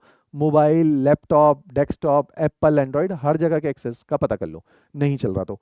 इसके अंदर हमने छठी से 12वीं क्लास की जो एनसीईआरटी है, जो आपको इस पेपर के लिए चाहिए होगी, पॉलिटी, ज्योग्राफी, हिस्ट्री, इकोनॉमी, ये सब पढ़ाई हुई है। इससे क्या होगा, आपको पता चलेगा अरे यार ये लेवल था, मैं पढ़ रहा था पहले एनसीईआरटी, बहुत सारे लोगों ने कहा सर एनसीईआरटी पढ़ी हुई है, ये नहीं देखेंगे दोबारा। आप समझो कि आपने जो एनसीईआरटी पढ़ी है वो 22 साल 25 साल की एज ग्रुप से समझिए, जिसमें लीस्ट एक्सपोजर है। हम इस फील्ड में 10 साल से काम करें, हम इसको और गहराई से पढ़ के इसकी गूढ़ता को समझते हुए आपको परोस रहे हैं। तो ये एनसीईआरटी डिफरेंट है हमारे नजरिए से, इसको देख लो अगले 1-2 महीने तक, उससे आपको समझ आ जाएगा अच्छा ये है लेवल, वो आपको समझ आ गया। अब आप क्या करो, सेकंड स्टेज, इसमें क्या करना है, मैं आज जो प्लान बता रहा हूं ये सेल्फ स्टडी का प्लान है। इससे भी तैयारी सेल्फ स्टडी से लोगों का निकला है, सही अप्रोच हो तो निकल जाता है। जिसको लगता है यार सेल्फ स्टडी लग तो बहुत ठीक रहा है ना, लेकिन एग्जीक्यूट करना मुश्किल है, क्यों? क्योंकि मैं कह रहा हूं 2 घंटे में यार पढ़ लेना, आप कह रहे हो 2 के तो 6 लग रहे हैं, तो मैं आपको बोलूंगा सेल्फ स्टडी में मत जाओ। आपको फिर जो है ये जो 2 घंटे मैंने लिखे, इससे 1 साल में पेपर निकलेगा। अगर आपको 6 लग रहे हैं तो आपका 3 साल में निकलेगा। तो मीन्स आपको थोड़ा क्विक करना है, तो institute acts as a catalyst. हम क्विक कर सकते हैं, 0 का 100 नहीं कर सकते, हम 50 का 100 कर सकते हैं, समझे? तो आपने एफर्ट मारने वाला व्यक्ति चाहिए, हम उसको कन्वर्ट कर देंगे, लेकिन एफर्ट मारने वाला व्यक्ति इज द रिक्वायरमेंट। तो आपने ये कॉल आप लोगे, आपको सेल्फ स्टडी करनी की कोचिंग। डिसीजन मेकिंग किस चीज पे आधारित रहेगी, मेरे को कौन सी चीज को क्रैक करने में कितना टाइम लग रहा है, डिसीजन मेकिंग के क्राइटेरिया, कोचिंग है सेल्फ स्टडी, कितना इंटेलिजेंस का लेवल है, किस चीज को कितनी जल्दी समझ रहा हूं। मेरे को बहुत सारे सब्जेक्ट है, इकोनॉमी लोगों को डर लगता है, ज्योग्राफी लोगों को डर लगता है, सी सेट आर्ट्स वालों को मैथ्स और रीजनिंग से डर लगता है। तो आपको देखना है यार 12 में से 6 सब्जेक्ट से तो मैं घबरा रहा हूं या घबरा रही हूं, मैं कैसे कवर कर लूंगी, क्योंकि मेरा तो इंटरेस्ट, पहले तो मेरा डर होगा तो इंटरेस्ट नहीं होगा, इंटरेस्ट नहीं होगा तो औरों को 1 महीने में समझ आएगी, मेरे को 6 महीने में समझ आएगी, तो मैं तो पेपर से दूर जा रहा हूँ या जा रही हूँ। क्लियर? आपको देखना है आपको पेपरों में कौन से सब्जेक्ट में कंफर्ट है। तीसरा, आपको लगता है यार मैं समझ भी लेती हूँ, मेरे को चाहिए कोई 2 घंटे में पढ़ा दे, ये पढ़ लो, ये बोल दे, मैं पढ़ लूंगी, मींस मेरे में डिसिप्लिन और प्लानिंग की दिक्कत है, उसको कोचिंग करनी चाहिए जिसमें ये सारी चीजें और ऐसी चीजें हैं। क्षितिज, मैं बहुत प्राइम एग्जांपल देखता हूँ, उसने सेल्फ स्टडी से वो किया है जो एक बच्चे को करना चाहिए, उसने निकाल दिया 1 साल के, मतलब रियलिस्टिकली तो ग्रेजुएशन के बाद 1 साल की तैयारी थी, उसने उसमें निकाला है पेपर। लेकिन बहुत कम लोग क्षितिज हैं, आप ये समझो, मैक्सिमम लोग वो हैं जिन्होंने 6-7 साल में सेल्फ स्टडी से निकला है लोगों का। लेकिन सिंपल फंडा है, ऐसा नहीं मैं डिमोटिवेट कर रहा हूँ, ऐसा है कि सिविल स्टाफ के कोर्स को बेच रहा हूँ, सिंपल फंडा है कि मैक्सिमम लोग अनप्लैंड होते हैं, मैक्सिमम लोग उतने डिसिप्लिन नहीं होते, इसलिए coaching acts as a catalyst, वो फास्ट कर देती है ना, लेकिन इट्स हैज अ कॉस्ट। मैं बार बार कह रहा हूं, आपका डिसीजन मेकिंग और किस पे निर्भर करेगा, पैसे के ऊपर, क्योंकि पैसा आपकी जेब से नहीं जा रहा, आपके पेरेंट्स की जेब से जा रहा है। सबको पता होता है पेरेंट्स की आर्थिक अवस्था क्या है। चंडीगढ़ में रहना, अगर आपको लगता है पेरेंट्स, मैंने कॉस्ट बता दी है, ये कॉस्ट बियर कर सकते हैं तो चंडीगढ़ आओ, ये कॉस्ट बियर नहीं कर सकते, लाइव ले लो, आधे रेट पे है, कोई और खर्चा नहीं होता, उससे भी ये कॉस्ट भी ज्यादा लग रही है। पेरेंट्स का देखो कि अगर लगता है यार इतने पैसे तो क्यों अपने घर वालों से लेने, मेरे और छोटे भाई बहन भी है, बड़े भाई बहन भी है, उनके भी खर्चे, और एक नीचे जाओ रिकॉर्डेड में क्या है, बस लाइव इंटरेक्शन मिसिंग होगी, same quality, same content, same level of teacher, same teacher है, तीनों कोर्सेज में पढ़ा रहे हैं, बस अलग अलग फी का डिफरेंस है। तो आपने लोकेट करना है। आपको लगता है यार नहीं रिकॉर्डेड भी 30,000 का, बुक्स तो मिल रही है लेकिन 30,000 बहुत ज्यादा है, मैं खुद तैयारी कर लेता हूँ। लेकिन जैसे मैं अगर आपको सलाह दूं अपने एक्सपीरियंस से, हम लोग सेल्फ स्टडी के भुक्तभोगी हैं, हमने गलती करी है। क्यों? हमने वो नॉलेज गेन कर ली है जो नॉलेज पढ़ाने के लिए तो ठीक है, पेपर निकालने के लिए इतनी नॉलेज सटीक दिशा में चाहिए थी, कम से भी गुजारा हो जाता था। जनरली सेल्फ स्टडी से ये होने के चांसेस ज्यादा रहते हैं। दूसरा, मैं जैसे ना पैसे की बात सिंपल बता कह रहा हूँ, इस स्टेज में पैसा खर्च होगा आपके पेरेंट्स का, कुछ पैसा बचाने के लिए कुछ साल मत गंवाना, है ना। ये आपने की कैलकुलेशन है कि कितना पेरेंट्स अफोर्ड कर सकते हैं, आपने उनको पुश नहीं करना उनकी लिमिट्स को, आपने ये देखना है कि हाँ मेरे अगर इतना मेरे को पैसा मिल जाए तो मैं एटलीस्ट अपने 2 साल बचा देता हूँ। 2 साल की कीमत बहुत ज़्यादा है। सिंपल फंडा, एक महीने के अंदर अगर आप 5,000 का भी अपना खर्चा मान के चलो तो 60,000 रुपये अगर आप सेल्फ स्टडी से अपना 1 साल गवा रहे हो तो आप पेरेंट्स के 20-25,000 रुपये तो बचा रहे हो, लेकिन मिनिमम जो है लाखों, आप कहीं नौकरी करते तो 20-25,000 रुपये कमाते तो आप 3 लाख का नुकसान कर रहे हो हर साल गवाने से। साल मत गवाना, मैं हमेशा एक चीज पे फोकस करता हूं, मैं ये जरूर बोलता हूं कम टाइम में तैयारी करो, पेपर को निकालो और छोड़ दो अगर नहीं निकल रहा है, क्योंकि साल गवाना is a waste of youth. मजबूरी हो जाएगा तैयारी को ढोना और एक लेवल के बाद पेपर नहीं क्वालिफाई होता, पेपर अर्ली क्वालिफाई होता, नहीं तो नहीं होता। धीरे धीरे कंपटीशन बढ़ रहा है, अब पेपर लेट एज में क्वालिफाई करना कठिन हो जाएगा, संख्या भी कम हो जाएगी, राइट। तो दूसरे स्टेज है कॉन्सेप्ट को समझो और नोट्स को बना लो। कॉन्सेप्ट एंड नोट्स मेकिंग जरूर करना है। तो इसके लिए तरीका क्या है, हमारी एक किताबों का, अब ऐसा नहीं है मार्केट से बहुत किताबें मिल रही है, उनके अंदर एक ही समस्या है, जो सॉरी पॉलिटी की लक्ष्मीकांत अवेलेबल है, हिस्ट्री की स्पेक्ट्रम अवेलेबल है, लेकिन एंशिएंट मेडिवल कल्चर की एक किताब नहीं है, इंटरनेशनल रिलेशन की एक किताब नहीं है, इंडियन सोसाइटी की कोई किताब नहीं है, वर्ल्ड हिस्ट्री की सटीक तरीके से लिखी हुई किताबें नहीं है, गवर्नेंस की किताब नहीं है।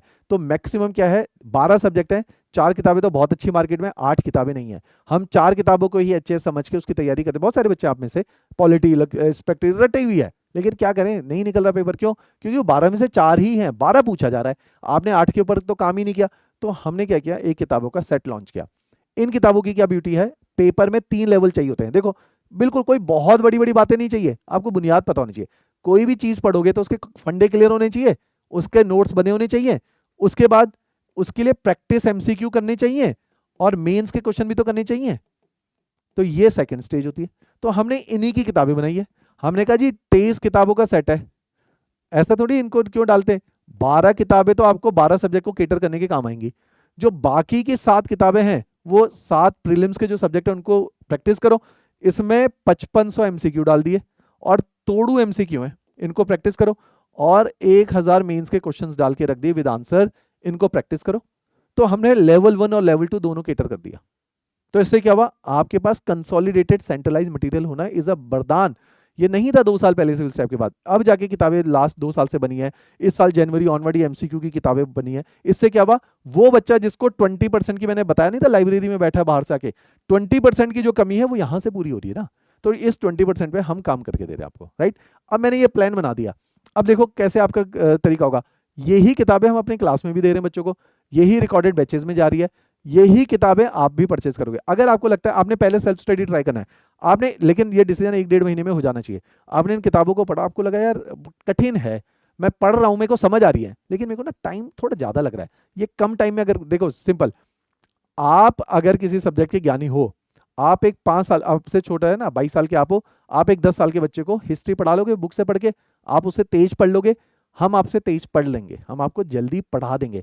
लेकिन आपकी कॉल है, अगर आपको लग रहा है जो मैं पढ़ा रहा हूं वो आप भी तकरीबन तकरीबन, अगर मैं 100 घंटे ले रहा हूं, आप 120 भी ले रहे हो तो जस्टिफाइड है, लेकिन अगर आप 200 घंटे ले रहे हो तो फिर अनजस्टिफाइड है, क्योंकि वो ज्यादा टाइम को खा रहा है। तो आपको देखना है कैटलिस्ट, कैसे तेज करना है चीजों को और कैसे सटीकता से जाना है।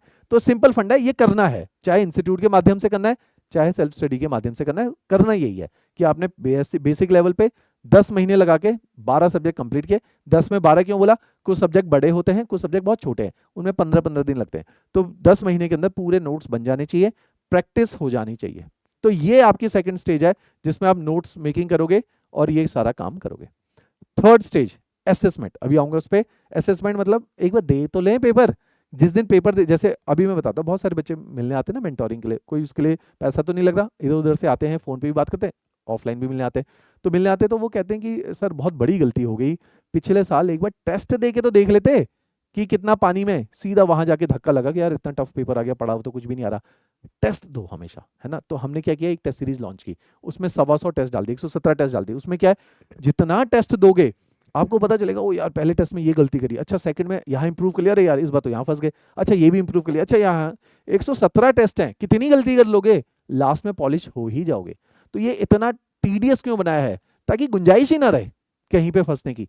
ये भी आप सेल्फ स्टडी वाला भी अवेल करता है, बहुत सारे बच्चे सेल्फ स्टडी से तैयारी करी, टेस्ट सीरीज से पेपर, उदाहरण भी दिया मैंने, जितेंद्र है, धीरज है, केवल टेस्ट सीरीज लिए इन लोगों ने। तो टेस्ट सीरीज से भी सिलेक्शन होते हैं, तो आपने देखना आपने उसका कितना उपयोग करना है। तो टेस्ट सीरीज माध्यम है स्टेज थर्ड की। स्टेज थर्ड में क्या है, टेस्ट दिया, 1 में नोट्स मेकिंग, स्टेज 2 के अंदर तराशा, स्टेज 3 के अंदर आपने असेसमेंट भी करी, आपको पता now I am close to the cut off, और अब जो है पेपर फंडा क्लियर है, अब पेपर निकलेगा क्लियर। तो कॉन्फिडेंस देगा, आपको लगेगा सिविल साहब के टेस्ट में मेरे इतने नंबर आ रहे हैं, मैं टॉप 5 में हूँ, टॉप 6 में हूँ, टॉप 10 में हूँ, पेपर निकलेगा क्लियर। तो लेकिन पता होना चाहिए ना वो चीज, ये काम है। अच्छा अब देखो डेली टाइम टेबल क्या क्या होना चाहिए, मैं ये नहीं बताऊंगा यार जो है जैसे हरवंश है कि मैं यार हरवंश 10 बजे उठ जाना सुबह, है ना, या डिंपल आप 12 बजे से 2 बजे तक ऐसे करो, ऐसा नहीं। आपने देखना, हरवंश को पता है ज्योग्राफी में जल्दी कर लूंगा ना, तो ज्योग्राफी 2 घंटा बहुत है यार, एचपीजी के में तो बहुत रट्टा है, ये नहीं समझ आ रही, रटने के लिए टाइम चाहिए तो इसको 3 घंटा दूंगा। आपने स्लॉटिंग करनी है कि किसको कितना टाइम देना है। मैं एक एवरेज टाइम लिख लूंगा कि एवरेज विद्यार्थी मेरे जैसा जो एक एवरेज ब्रेन का बच्चा हो, वो अगर तैयारी को करे तो वो कितना टाइम दे। आप इसमें +1 घंटा है, +2 घंटे, -1 -2 कर सकते हो अपनी क्षमता अनुसार, अपने इंटरेस्ट अनुसार, अपनी कैपेबिलिटी अनुसार। देखो डेली बेसिस पे आपको क्या करना होता है, ये मैं एरियाज बता रहा हूं। क्यों, कई बार जो मैंने बोला स्ट्रेटेजिक फेलियर क्या हुआ, हम ना पता तो था पढ़ बहुत रहे 12 घंटे, लेकिन यार 12 घंटे में विनय सर कह रहे हैं 6 सब्जेक्ट पढ़ने, मैं एक ही पढ़ता रहा 12 घंटे तक, स्ट्रेटेजिक फेलियर। तो मेरे को आइडेंटिफाई करना है कि मेरे को डेली बेसिस में करंट अफेयर पढ़ना है। करंट अफेयर 2 चीजें होती हैं, एक होता है न्यूज़पेपर। देखो मेरा ना एक पैकेज है, मैं नाम लिख रहा हूं यहाँ पे, और उसका लिंक ये वीडियो के नीचे, या आप लोग जिस व्हाट्सएप ग्रुप पे हो वहां पे मैं एक लिंक शेयर करूंगा, आप ऐप में स्वयं भी ढूंढ सकते हो। इसका नाम है बिगिनर्स पैकेज। बिगिनर्स पैकेज का मतलब है फ्री कोर्स है। इसके अंदर क्या कर सकते हो आप, इसमें मैंने ना 10 वीडियो डाले, आधे घंटे, 20 मिनट, 15 मिनट के वीडियो है। मैंने कहा करंट अफेयर कहाँ से पढ़ें, कैसे नोट्स बनाएं, डिटेल वीडियो। देखो एक वेबिनार 45 मिनट में मेरा क्या काम था, है ना, वैसे भी एक्सटेंड ही हो गया, 70 मिनट हो गए। मेरा काम है मोटिवेट करना, दूसरा है क्लैरिटी देना पेपर के बारे में, तीसरा प्लान ऑफ एक्शन बनाना, ये 3 काम है।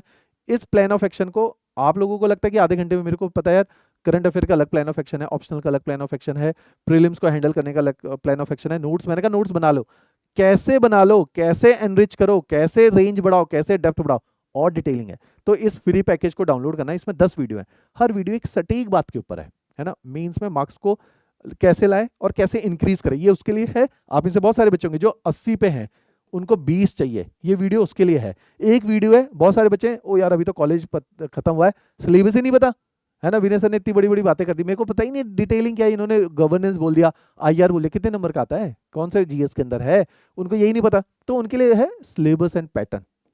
तो हर किसी के लिए कुछ ना कुछ इनमें है, बहुत ज्यादा, मतलब ये वेल रिसर्च वीडियो मैं ही बनाता हूँ, पिछले 6 महीने से बना रहा हूँ, वेल रिसर्च, कि आपको पूरा पूरा स्पेक्ट्रम दिखा देंगे क्लैरिटी का। तो इसको गो थ्रू करना है। तो आपने क्या करना है, डेली बेसिस में न्यूज़पेपर पढ़ना है और प्रीलिम्स के करंट अफेयर, ये फ्री पढ़ा रहे हैं हम लोग अपने यूट्यूब चैनल के ऊपर, फ्री में दे रहे हैं अपनी वेबसाइट के ऊपर, एमसीक्यू भी दे रहे हैं, मेंस के भी दे रहे हैं, सारे करंट अफेयर है, क्वेश्चन भी बना रहे हैं, सब कुछ है।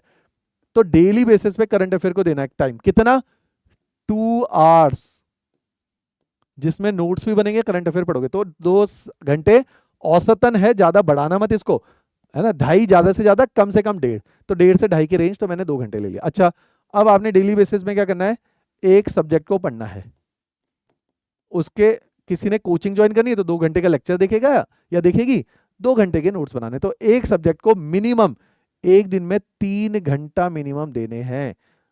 अगले दिन रिवीजन करनी है, किसकी रिवीजन करनी है, इस सब्जेक्ट की, और किसकी रिवीजन करनी है, ये करंट अफेयर की। चौथा पार्ट एचपीजी के, बड़ा फैक्चुअल और रट्टे वाला पार्ट है, प्रीलिम्स भी है, मेंस भी है, बिना इसके पेपर नहीं निकलता। क्या करना है इसके लिए, डेली 1 आवर, रिवीजन के लिए क्या करना है, डेली 1 आवर। तो ये आपका टाइम टेबल बन रहा है, क्लियर।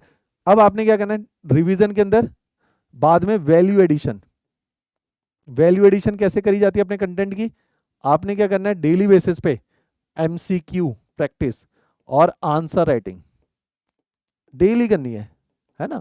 हमने किताबें दी हैं आपको, जिसके अंदर एक 5500 एमसीक्यू है, 5400 आंसर हैं, 1000, रोज 1 घंटा इसको देना है। सी सेट अभी मैं नहीं लिख रहा, दिसंबर ऑनवर्ड आप सी सेट पे भी रोज 2 घंटा दे दो, बस दिसंबर ऑनवर्ड, अभी इतना कर लो। और इसके साथ अगर किसी का समय अलाउ करता है तो वो ऑप्शनल सब्जेक्ट जरूर करे, रोज 2 आवर्स फॉर अनदर 6 मंथ्स। इतना कर लोगे तो ऑप्शनल कंप्लीट हो जाता है। ऑप्शनल का चयन कैसे करें, वहां पे दे रखा है।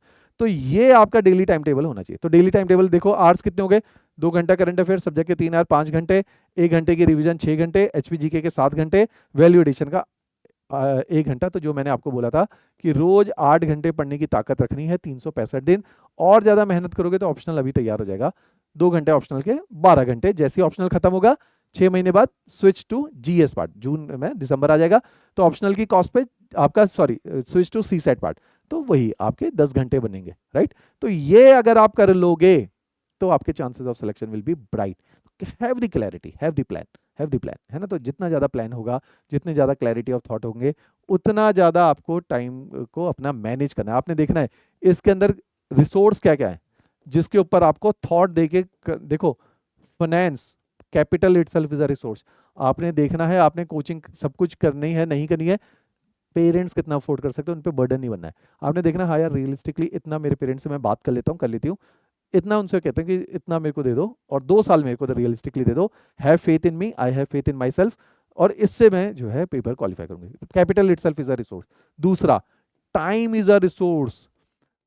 इन दोनों के बीच में तालमेल बिठाना, कुछ पैसा बचाने के लिए बहुत सारा टाइम मत गवाना, है ना। अगर अफोर्ड कर सकते हो, हैव नॉट नेसेसरी, जो जिस पे आपको भरोसा हो, जिस पे आपको एतबार हो, उस पे चले जाओ, टाइम बच जाएगा, है ना। कोई भी कोचिंग बहुत खराब नहीं होती, है ना। इस चीज को वो थोड़ा टाइम आपका बचा देगी, टाइम पे बचाने का प्रयास करना, लेकिन बिना पेरेंट्स पे बर्डन बने, इस चीज का बहुत ध्यान रखना। तो ये 2 रिसोर्स हैं जिनका तालमेल से हमारा अचीव। और टारगेट क्या होना चाहिए, देखो 1 साल, 1 year is a very very ambitious plan to clear this examination. आज से ठीक है 1 साल बाद प्रीलिम्स पेपर है, मैं ये गारंटी से, अगर जो मेरे तरीके से निकलेगा पढ़ेगा, उसके chances will be very bright, मैं ये साफ बोलूंगा। लेकिन फिर भी वेरी ब्राइट की डेफिनेशन 100% नहीं है। Chances will be bright means बहुत ज्यादा चांसेस हैं कि आपका हो जाएगा। तो 1 साल रियल इज हाईली एम्बिशियस है, लेकिन संभव है, इस चीज को मैं बिल्कुल मानता हूं, संभव है। 2 साल में पूरी जान लगा के नहीं हो रहा तो बहुत भारी कमी कहीं चल रही है, तो भाग्य ही नहीं ठीक है है ना। जैसे एग्जांपल देता हूं, मैंने स्वाति का एग्जांपल दिया ना, मैंने कहा कि 2021 में ऑनलाइन माध्यम से तैयारी करी, 32 साल की एज में तैयारी करी, और अभी जो है 35 साल पूरे हो गए, इस साल का अटेम्प्ट भी नहीं दे पा रही। तो उसने 2 ही रियलिस्टिक अटेम्प्ट दिए। देखो भाग्य क्या खराब होता है, पेपर से पहले spine injury, on bed paper नहीं दे पाई। सेकेंड टाइम इस बार जब प्रीलिम्स दिया, कैसे भाग्य में प्रीलिम्स दिया, लीवर में बहुत ज्यादा इन्फेक्शन, 2 घंटा प्रीलिम्स में बैठ भी नहीं पा रही है, कांप रही है, ठंड लग रही है, वीकनेस फील हो रही है, बैक में इंजरी है, बीच बीच में धूप सेकने के लिए खड़े होने जाना पड़ रहा है पेपर के बीच में। इस लेवल पे पेपर प्रीलिम्स दिया। ऐसी ही हालत में मेंस दिया, बहुत अच्छा, मेंस में सेकंड हाईएस्ट मार्क्स है, फिर भी रैंक 8 आई है, इंटरव्यू में थोड़े मार्क्स कम दे दिए। तो ये है भाग्य कि हो सकता है क्लियर हो जाए, हो सकता है नहीं भी हो। तो मीन्स अगर 2 साल में नहीं हो पा रहा, तो हमें देखना है कि यार तैयारी के मार्क्स में कहीं कमी चल रही है ना, तरीके में कहीं कमी चल रही है, या भाग्य का दोष है। तो ये देखना, भाग्य हर साल खराब नहीं होता है, कभी ना कभी चमकेगा, राइट। एफर्ट, अगर आपको लगता है यार दिशा सही है, और मेरे से बात करने मेरे को लगा यार 2 नंबर की तो गेम है, तू इंप्रूव कर रहा है या इंप्रूव करिए, थोड़ा मेहनत कर ले, 1 साल का धैर्य और रख ले, क्या पता तेरे भाग्य में इस साल लिखा हो, राइट। तो ये उस टाइम पे होगा, अगर इंप्रूवमेंट हो रही है और क्लोज टू द एग्जामिनेशन होगा, तो ही मैं कहूंगा तैयारी को कंटिन्यू करो, नहीं तो मैं कहूंगा भैया बहुत बड़ा गैप है, अभी तक नहीं फिल हुआ तो अब भी नहीं होगा, रहने दो, छोड़ दो, कोई और तैयारी करो। क्लियर। तो ये आप लोगों का डिसीजन मेकिंग का तरीका होगा, क्या आपको तैयारी करनी चाहिए तो क्या तरीके से करनी चाहिए, तरीका भी समझ आ गया, तो फिर उसके बाद there is no looking back. 2 साल सब भूल जाओ, कोई और ऑप्शन के बारे में मत सोचो। पेरेंट्स बोलते हैं लड़कियों को बीएससी के बाद एमएससी कर लो, है ना, ये टैट दे दो और टीजीटी दे दो, पीजीटी दे दो, क्लियर होना चाहिए। नहीं, मेरे को अभी 2 साल एडमिनिस्ट्रेटिव सर्विसेज देना है, टीजीटी पीजीटी कहीं नहीं भाग रहा, वैसे भी 2-3 साल में एक बार आता है। क्लियर। चलो, स्नेहा नौटियाल, बेटा मैंने जैसे बोला ना, बिगिनर्स पैकेज बच्चे एक बार पूरा देख लो, है ना, ये बिल्कुल बिगिनर्स ही नाम रखा हुआ है, बिल्कुल बेसिक पैकेज है, 20-20 मिनट के वीडियो हैं, हर डोमेन को कवर किया हुआ है। इसको पूरा देख लो, इस सेमिनार को पूरा एक बार समझ लेना, ताकि आपको और बेसिक चीजें पता चल जाए। डन।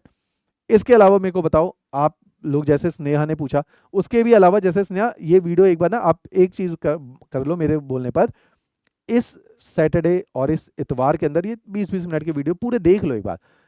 मंडे को, सोमवार को मेरे को कॉल कर लो, मैं शाम को, जैसे मेरी ना क्लासेस चल रही हैं आजकल, शाम जैसे को मैं फ्री हो जाता हूँ, मैं क्या करता हूँ, जिनकी मेरे को कॉल आई है उनसे मैं आराम से, क्योंकि एक एक कॉल में आप समझो 20 मिनट भी बात हुई, मैंने 5 लोगों को भी कॉल किया, तो मेरे 100 घंटे हो गए। 100 घंटे का मतलब है 1.5 घंटा, 100 मिनट का मतलब है 1.5 घंटा, तो 1.5 घंटे ही जैसे बात कर पाएगा ना, कोई गला भी नहीं सपोर्ट करता, ऊपर से क्या होता है 1.5 घंटे के बाद एग्जॉस्ट भी फील करते हो, जितने ज़्यादा लोगों से बात करोगे उतने एग्जॉस्ट। तो मैं कोशिश करता हूँ 4-5 लोगों से मैं बात करके जाऊँ, तो एटलीस्ट आप लोग अपनी कॉल करवा के एक बार करवा दो, कि मैंने आपको एक्सेल बनती है मेरे वहाँ, वो एक्सेल मेरे साथ शेयर की जाती है काउंसलिंग द्वारा, टीम द्वारा, कि सर इन लोगों से बात कर लो, ये लोग इंटरेस्टेड हैं आपके साथ बात करने में, राइट। तो एक बार ये बिगिनर्स पैकेज सभी लोग देख लो, उसके बाद जो भी मेरे साथ बात करना चाहता है तो आई एम ओपन, राइट। इसके अलावा बताइए प्लीज। मुस्कान, जैसे मुस्कान ने एक पूछा है कि एज लिमिट, बेटा ये बेसिक सवाल है, बिगनर्स पैकेज में देखना, फिर भी मैं बता रहा हूं क्योंकि बिल्कुल छोटी सी बात है। 35 उम्र तक, जो कि एक जनरल कैटेगरी है, जनरल कैटेगरी को 35 तक एज रिलैक्सेशन है, उसके बाद ओबीसी को 3 साल मिलते हैं, एससी एसटी को 5 साल, 40 साल तक एससी एसटी जो है अटेम्प्ट दे सकता है, एक ओबीसी 35 साल तक दे सकता है, एक जनरल कैटेगरी 35 साल तक दे सकता है। अटेम्प्ट की बाधाएं नहीं है, यूपीएससी कहता भैया 6 अटेम्प्ट देना, यहाँ कोई नहीं है, आप 21 वर्ष से बड़े होने चाहिए, 35 वर्ष से छोटे होने चाहिए, चाहे आप इसमें 14 अटेम्प्ट दे दो, कोई दिक्कत नहीं है, ठीक है। तो अटेम्प्ट कोई प्रॉब्लम नहीं होती। ईडब्ल्यूएस का मेरे को एग्जैक्ट याद नहीं है, अगर मैं मोटा मोटा लॉजिक लगाऊं तो मेरे दृष्टिकोण में ईडब्ल्यूएस के लिए भी 3 साल की एज रिलैक्सेशन होगी। फिर भी रवि एक बार आप अपनी एज बता दो, मैं उसके हिसाब से, अगर आपकी एज ज़्यादा है, आपके ऊपर ज़्यादा कई बार क्या है 32 साल एज है, मैं कहता हूँ इससे बात करके तैयारी करो, मैं पहले पूरी सारी बात करूंगा, फैमिली में कितना काम है आपके पास, परिवार की कितनी जिम्मेदारी है, क्योंकि मेरे को पता है इस पेपर में 8 घंटे लगेंगे, मैं गलत नहीं गाइड करूंगा, मैं नहीं बोलूंगा यार हाँ हाँ कर लो, पेपर तो हो ही जाता है, रश्मि ने भी तो करके दिखाया। रश्मि के हालात, रश्मि की इंटेलिजेंस डिफरेंट है, किसी और की डिफरेंट है, तो मैं बात करके एक बार देख लूंगा ब्रॉडली मेरी समझ क्या बोलती है, फिर मैं रियलिस्टिकली गाइड करूंगा रवि आपको तैयारी करनी चाहिए नहीं करनी चाहिए। Clear. Alright, okay okay okay, हाँ वही ईडब्ल्यूएस के लिए मेरे को 38 ही जो अज्यूम था, 38 होगी। बुक्स बेटा शिखा बहुत सफिशिएंट है, बहुत हैवी बुक्स है बेटा। Sir I am preparing for UPSC but I am also considering second of my handwriting is average not exceptional but could you suggest study first taking the history and अब मेरे को ना अमित एक बार call कर लेना, जैसे मैं हिमाचल के लिए आपको एक सलाह दूंगा, अगर आप पहला काम करना हिमाचल को, जैसे बलोखरा बहुत अच्छी किताब है, लेकिन बलोखरा के साथ एक ही ड्रॉबैक है, ओवर बल्की है ना। सिविल टाइप की अभी 15 दिनों में एक नया एडिशन लॉन्च कर रहे हैं हम किताब का, वो एडिशन 2 है, उसमें अपडेशन चल रही है, वो बहुत बेहतरीन तरीके से जो पॉपुलर है ना, बलोकरा है, दर्पण है, तो मल्टीपल जो सोर्सेज है, एचपीयू यूनिवर्सिटीज़ की बुक है ग्रेजुएशन पोस्ट ग्रेजुएशन की, वो सारी तमाम किताबों को निचोड़ करके हमने अपना एक कंटेंट बनाया है। ठीक, 15 दिन के बाद आप पहले उस किताब को परचेज करना, आप उसे सेल्फ स्टडी से परस्यू करना, 15-20 दिन पढ़ना, आपको लगेगा हाँ हाँ फैक्ट ही तो है, पढ़ लियो, समझ आ गई, उसी किताब से तैयारी करो, रीजनेबल है। उसके अलावा आपको लगे नहीं यार ये तो कोई पढ़ाने वाला चाहिए, पुश चाहिए, तो हमारे एक ऑनलाइन लेक्चर की सीरीज है, 5,000 की है, वो परचेज कर लेना। लेकिन पहला ट्राई करना खुद करो, नहीं होता है फिर वो ऑनलाइन 30-35 लेक्चर हैं, 1-1 घंटे के लेक्चर है, वो एचपीजी के पूरा प्रीलिम्स का आपका तैयार कर देंगे, ऐसे ही मेंस का एचपीजी के, उसके बाद वो देख लेना। क्लियर? तो पहले सेल्फ स्टडी करके देखना, फिर कोचिंग के लिए देखना। निखिल, हिंदी में पिछले 6 सालों में 0 सिलेक्शन है। कारण है 2, lack of study material, lack of coaching, lack of guidance. अब ये तीनों हम लोग दे रहे हैं। जैसे हम लोगों ने हिंदी मीडियम का ऑनलाइन बैच शुरू किया हुआ है, रिकॉर्डेड कंटेंट भी दिया हुआ है, मैं गाइडेंस भी दे रहा हूं। इस बार हमारे हिंदी मीडियम के कुछ बच्चे बहुत अच्छा परफॉर्म कर रहे थे, पिछले साल से हमारे साथ जुड़े थे, इस साल मेरे को उनको देख के उम्मीद है एटलीस्ट प्रीलिम्स निकालें, मेंस में बहुत अच्छा आंसर लिख रहे हैं, और बहुत अच्छा भाग्य रहा, सब कुछ चीजें ठीक रही, तो इस साल वो रैंक भी निकालेंगे। तो अब मैं बोलूंगा हिंदी मीडियम वालों को अब घबराने की जरूरत नहीं, जो हिंदी मीडियम में चाहिए वो सब कुछ हम आपको दे रहे हैं। राइट, अब मत घबराओ। नहीं, जो एब्सेंट रहता है पेपर में वो अटेम्प्ट काउंट नहीं होता, और वैसे भी मैंने बोला अटेम्प्ट की कोई सीमा नहीं है, एज की सीमा है, तो अगर आप पेपर देने पहुंचे हो तब जाके अटेम्प्ट काउंट होता है, अदरवाइज नहीं होता।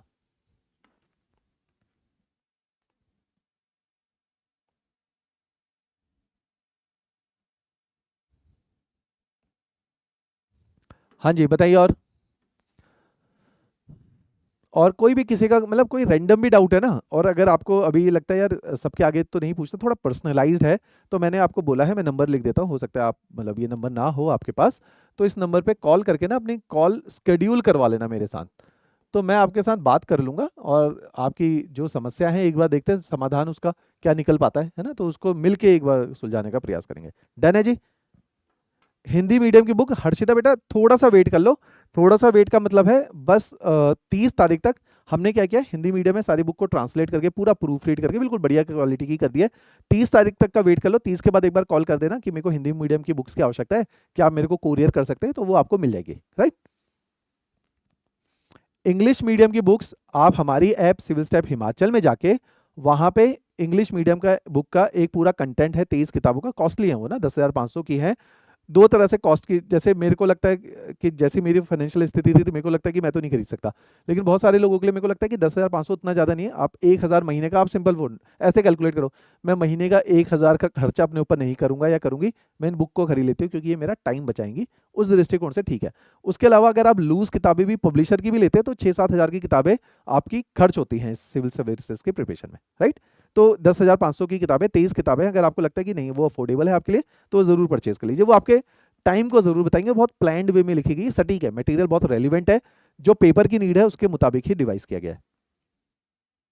नहीं नहीं, एस के बच्चे, आपने जो भी आपका नाम है, क्योंकि एस के लिखा आ रहा है, जिसके पास हमारी किताबें उसको और कुछ नहीं चाहिए। आपको क्या चाहिए, 2022 की किताबें ना, जो मैंने आपको बोला था ना एमसीक्यू की 7 किताबें, और क्योंकि वो इसी जनवरी में लॉन्च हुई है, और 1,000 क्वेश्चन की मेंस की किताबें, बस उतना ही सही ले लो, है ना, और कुछ नया परचेज करने की जरूरत नहीं है। वो किताबें बहुत अच्छी लिखी गई हैं, पुरानी मतलब नया एडिशन अब आएगा तो बहुत थोड़ा सा अपडेशन है, 98% 97% ऑलरेडी दे चुके हैं, निश्चिंत रहो। टेस्ट सीरीज बेटा चिराग अलग से, अगर आप हमारे कोर्स में एनरोल्ड हो तो आपको ना बुक परचेज करनी है ना टेस्ट सीरीज, अगर आप एज अ सेल्फ स्टडी कर रहे हो तो टेस्ट सीरीज और किताबें अलग से परचेज करनी पड़ेंगी। हाँ हाँ अनुराग, जैसे आपने बोला 6-7 घंटे, मैं जैसे मैंने प्लान बताया 6-7 घंटे सफिशिएंट होते हैं। राइट, अगर आप इतना पढ़ सकते हो तो अच्छे चांसेस हैं। एनसीईआरटी तो बेटा देखो बड़ी बुनियादी है, वो तो बाय डिफॉल्ट देखो मैं उदाहरण देता हूँ, मैंने कहा चलो यार आज संविधान पढ़ेंगे, तो एनसीईआरटी में संविधान लिखा है ना, वो तो मैं कवर करके ही चलूंगा, मैं करूंगा अच्छा बेसिक लक्ष्मीकांत, डीडी बसु और ऑस्टिन को भी जो है कवर करेंगे, है ना, तो मैं सारे लेवल को कवर करूंगा, क्लासेस में सारा लेवल कवर होगा, उसके लिए घबराओ मत।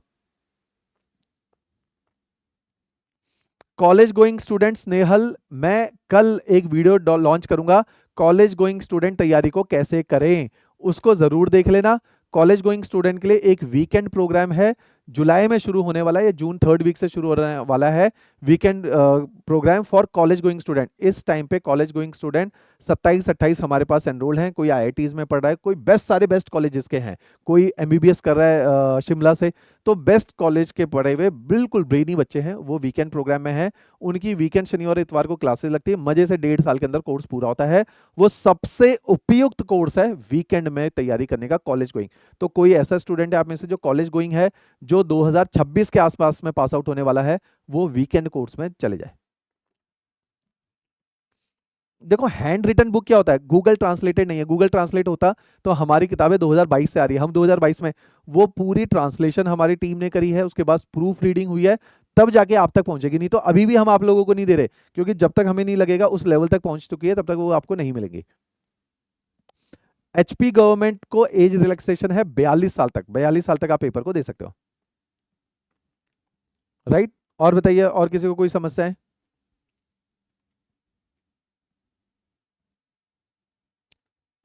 भाई हैंड राइटिंग बहुत मैटर करती है, अगर बहुत खराब है, लेजिबल नहीं है, तो इंप्रूव कर लो।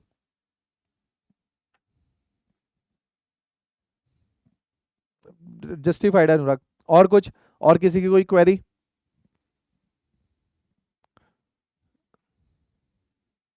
देखो जो प्राइसिंग वाली चीज है ना, मैं आपको जैसे एक चीज करते हैं, देखो मेरे साथ आप जनरली वो चीजें बताओ जो आप ऐसा लोग ऐसी क्वेरी करो कि आपको लगता है यार वो मैं ही आंसर कर सकता हूँ। जो प्राइसिंग है, बैच कब शुरू होगा, ये जनरली ऐसी क्वेरी है जो आप इस नंबर पे कॉल करके ले लोगे। रीजन क्या है, क्या वो मेरे से बेस्ट एक्सट्रैक्ट आउट निकालने की कोशिश करो। तो इसलिए जो है प्राइसिंग वाइजिंग वो मत पूछो, है ना। आप बताओ कि जैसे निखिल ने बड़ी सटीक बात पूछी, उसने पूछा सर गूगल ट्रांसलेटेड है, ये बिल्कुल जेन्युइन है। क्योंकि बहुत सारे क्या करेंगे इंस्टीट्यूट, वो क्या करेंगे, इंग्लिश का मटेरियल है, गूगल ट्रांसलेट किया, गूगल ट्रांसलेशन का आपको पता है उसमें बहुत ज्यादा सेंटेंस फॉर्मेशन अच्छी नहीं होती, वही किताबें चिपका देंगे। तो ये बहुत सटीक सवाल था जो मैं ही उत्तर दे सकता था, काउंसलर नहीं दे सकती थी। तो मेरे से वो सवाल करो जो आपको लगता है कि जो मैं ही उत्तर दे पाऊंगा।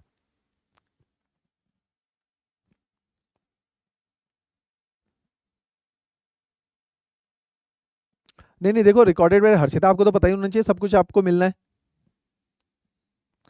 अंजना बेटा जैसे मैंने बोला, कोचिंग जो क्लासेस है उसमें सब कुछ इंक्लूडेड होता है।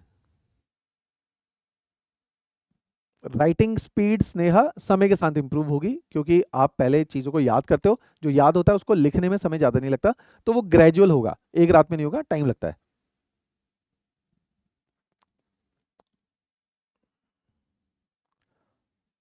हाँ बिल्कुल रवि, बिल्कुल रिपीट होता है, बिल्कुल यूपीएससी की तरह एचपीएस में भी थीम रिपीट होती है, क्वेश्चन रिपीट हो जाते हैं इनफैक्ट।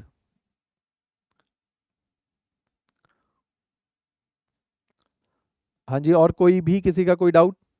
इसके अलावा अगर आप और डाउट, मतलब और भी आपके कुछ कंसर्न है, इशू है, मैंने नंबर लिखा है, आप मेरे साथ बात कर लीजिएगा, है ना। हम सेमिनार को क्लोज करते हैं, राइट। चलिए, thank you everyone, thank you.